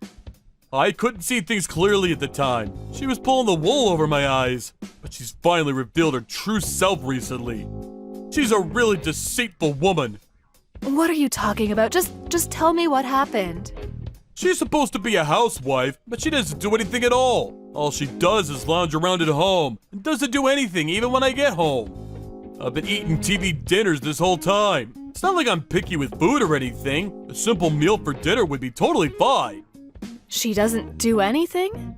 Nothing at all. She doesn't cook, she doesn't clean, she doesn't even take out the trash. Despite not doing any housework, she keeps spending all the money. She's even started cheating on me. Cheating? Are you sure? There's no doubt about it. I saw her go into a hotel with some random guy. Saw her? You mean you saw her yourself? She was acting all strange, right? So I pretended to go to work and followed her to see what she did. That's when I saw her go into that hotel. I can't believe it. Then it must be true. Plus, she doesn't work at all, does she? That's horrible. That's what I'm trying to say. Messing around with some guy using the money that I work for. I can't forgive her for this. I would never have thought she was that kind of woman. Let me talk to her. No, don't say anything. Why? Because I haven't said anything to her yet. If a third party got involved out of nowhere, it caused problems. I'm so scared what she might do out of revenge. Revenge? What are you talking about? That's something else I found out recently. She loses all control when she gets angry. That's why I don't want to do anything rash and surprise her. Really? I guess you never really can tell what a person is like. So, if possible, I'd like you to help me out in another way. At the moment, I haven't been really able to work. I've been so shocked by how much our relationship has changed in the last few months. My health has really been affected by the stress, and I'm not able to do as much as before. I went to the doctor, and he said it was from stress too. Could it be depression? Make sure you go see a psychologist. I did go once, but I didn't really get along with the doctor, so it didn't continue. Don't push yourself so hard. Something similar also happened to my friend's child recently. He developed some emotional disorder and quit his job. It's almost impossible to fully recover from mental disorders, so make sure you take this seriously. Yeah, I can't really move around so well right now, so I took leave from work. But it's your wife that's the source of stress, right? Even if you take a break from your work, that won't bring an end to the problem. But taking a break from work has eased my mind a little. Now I think I'll be able to face my wife, but the stress from my economic situation is pretty bad. Sorry, but would it be possible to help me out with some money? I got it. In this situation, it can't be helped. Thank you! But I really can't believe it. She had such a horrible personality this whole time. How didn't you realize this sooner? She just changed completely out of nowhere. Took me by surprise too. Even though you've been married for over a year now, I guess you never know when people will show their true colors. It could be that she got bored of me after a year. Got bored? Oh, how heartless. You really made a mistake choosing to marry her.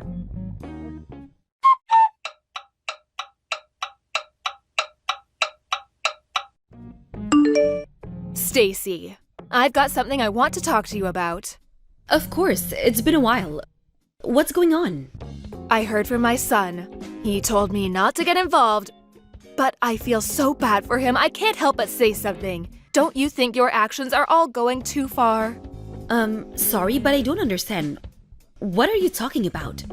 Oh, don't play dumb. Spending all of his money, even going so far as cheating. Not only that, because of you, now he's ill. Of course, I won't forgive you for that. Me? Spending all the money? Cheating? He's the one who cheated. What are you saying? What? I don't know what you heard from him, but the one spending all of the money and cheating is him. No way. It can't be. And he's been unemployed for the last 6 months too. I'm the one who's working to get us by. 6 months ago? Wait a minute, what's going on? I'm also completely lost. He's really unemployed? He's not just taking temporary leave. If you don't believe me, you can call his old company and ask them yourself. That's the fastest way to get the truth. Is it true that he cheated on you? Yes, I have proof. He told me himself and asked for forgiveness. It was the first time he did it, so I decided to forgive him, but decided not to give him any money for a year as a punishment. So that's why he came to me asking for money. He asked you for money? He said that he was so stressed from the shock of finding out that you cheated on him that he couldn't work anymore. Then he asked me to help with some money. What the hell? How could he lie like that? Not only that, but he's making me out as the bad guy and himself as the victim, even though I was the one that decided to overlook him cheating on me. So he's the one lying to me. You believe me? What you're saying makes far more sense. You've also got proof. I'm so sorry, Stacy. I just started blaming you out of nowhere. Don't worry about it. It can't be helped since he lied to you. If you found out that your son's wife had cheated on him, of course you'd be angry. How can I make it up to you? I'm so sorry for my idiot son. You're a victim here too, aren't you? There's no need to apologize, but we really can't just let him get away with this. Of course not. I shouldn't have forgiven him for cheating. I feel so utterly empty right now. Of course. Stacy, there is no more need to forgive him. You should get back at him as you see fit. I'll also do what I can to help.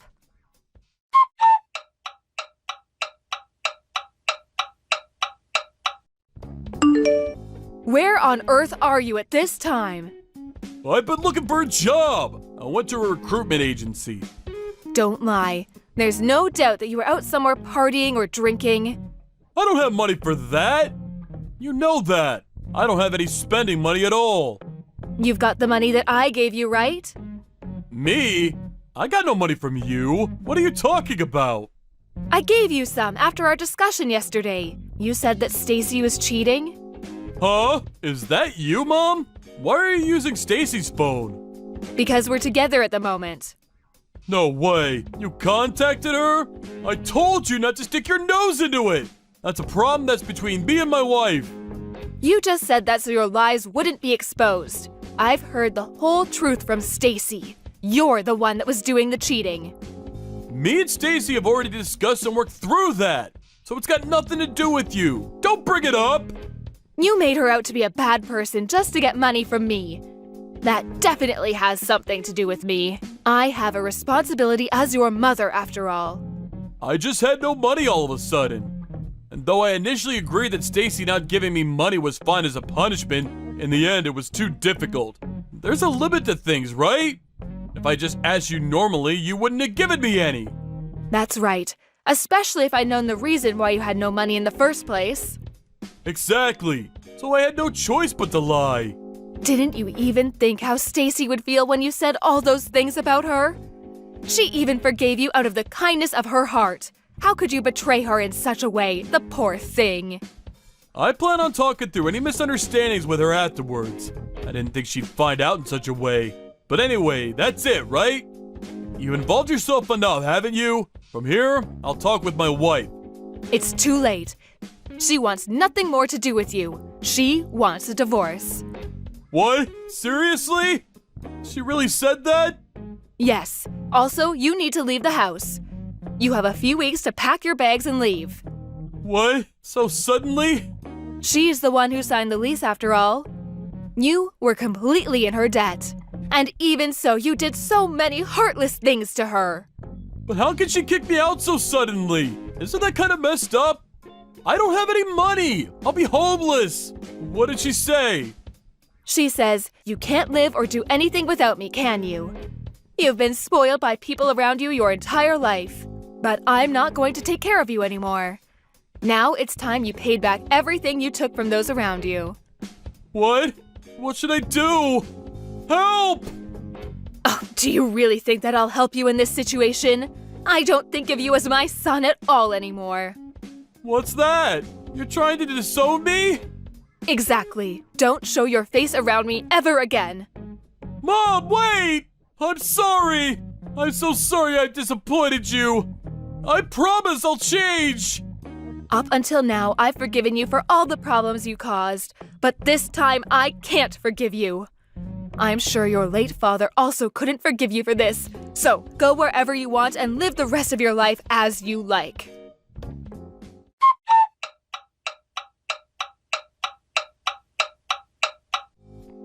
After that, Stacy was true to her word. She immediately divorced my son and kicked him out of the house. My son had no idea what to do and tried to run back home to me. But I had already changed the locks and he was unable to enter the house. He tried to call me from outside time and time again, but I ignored him, and in the end, he gave up and left. He honestly deserves even worse than what he got. I called all of our relatives and told them to not help him if he ever came and asked them. Afterwards, I heard a rumor from my son's old classmate. Apparently, he is now a live-in factory worker. It must be hard work. But maybe this will be enough of a lesson to fix him and make him change his ways. Thank you for watching. Don't forget to hit the like button and subscribe to the channel.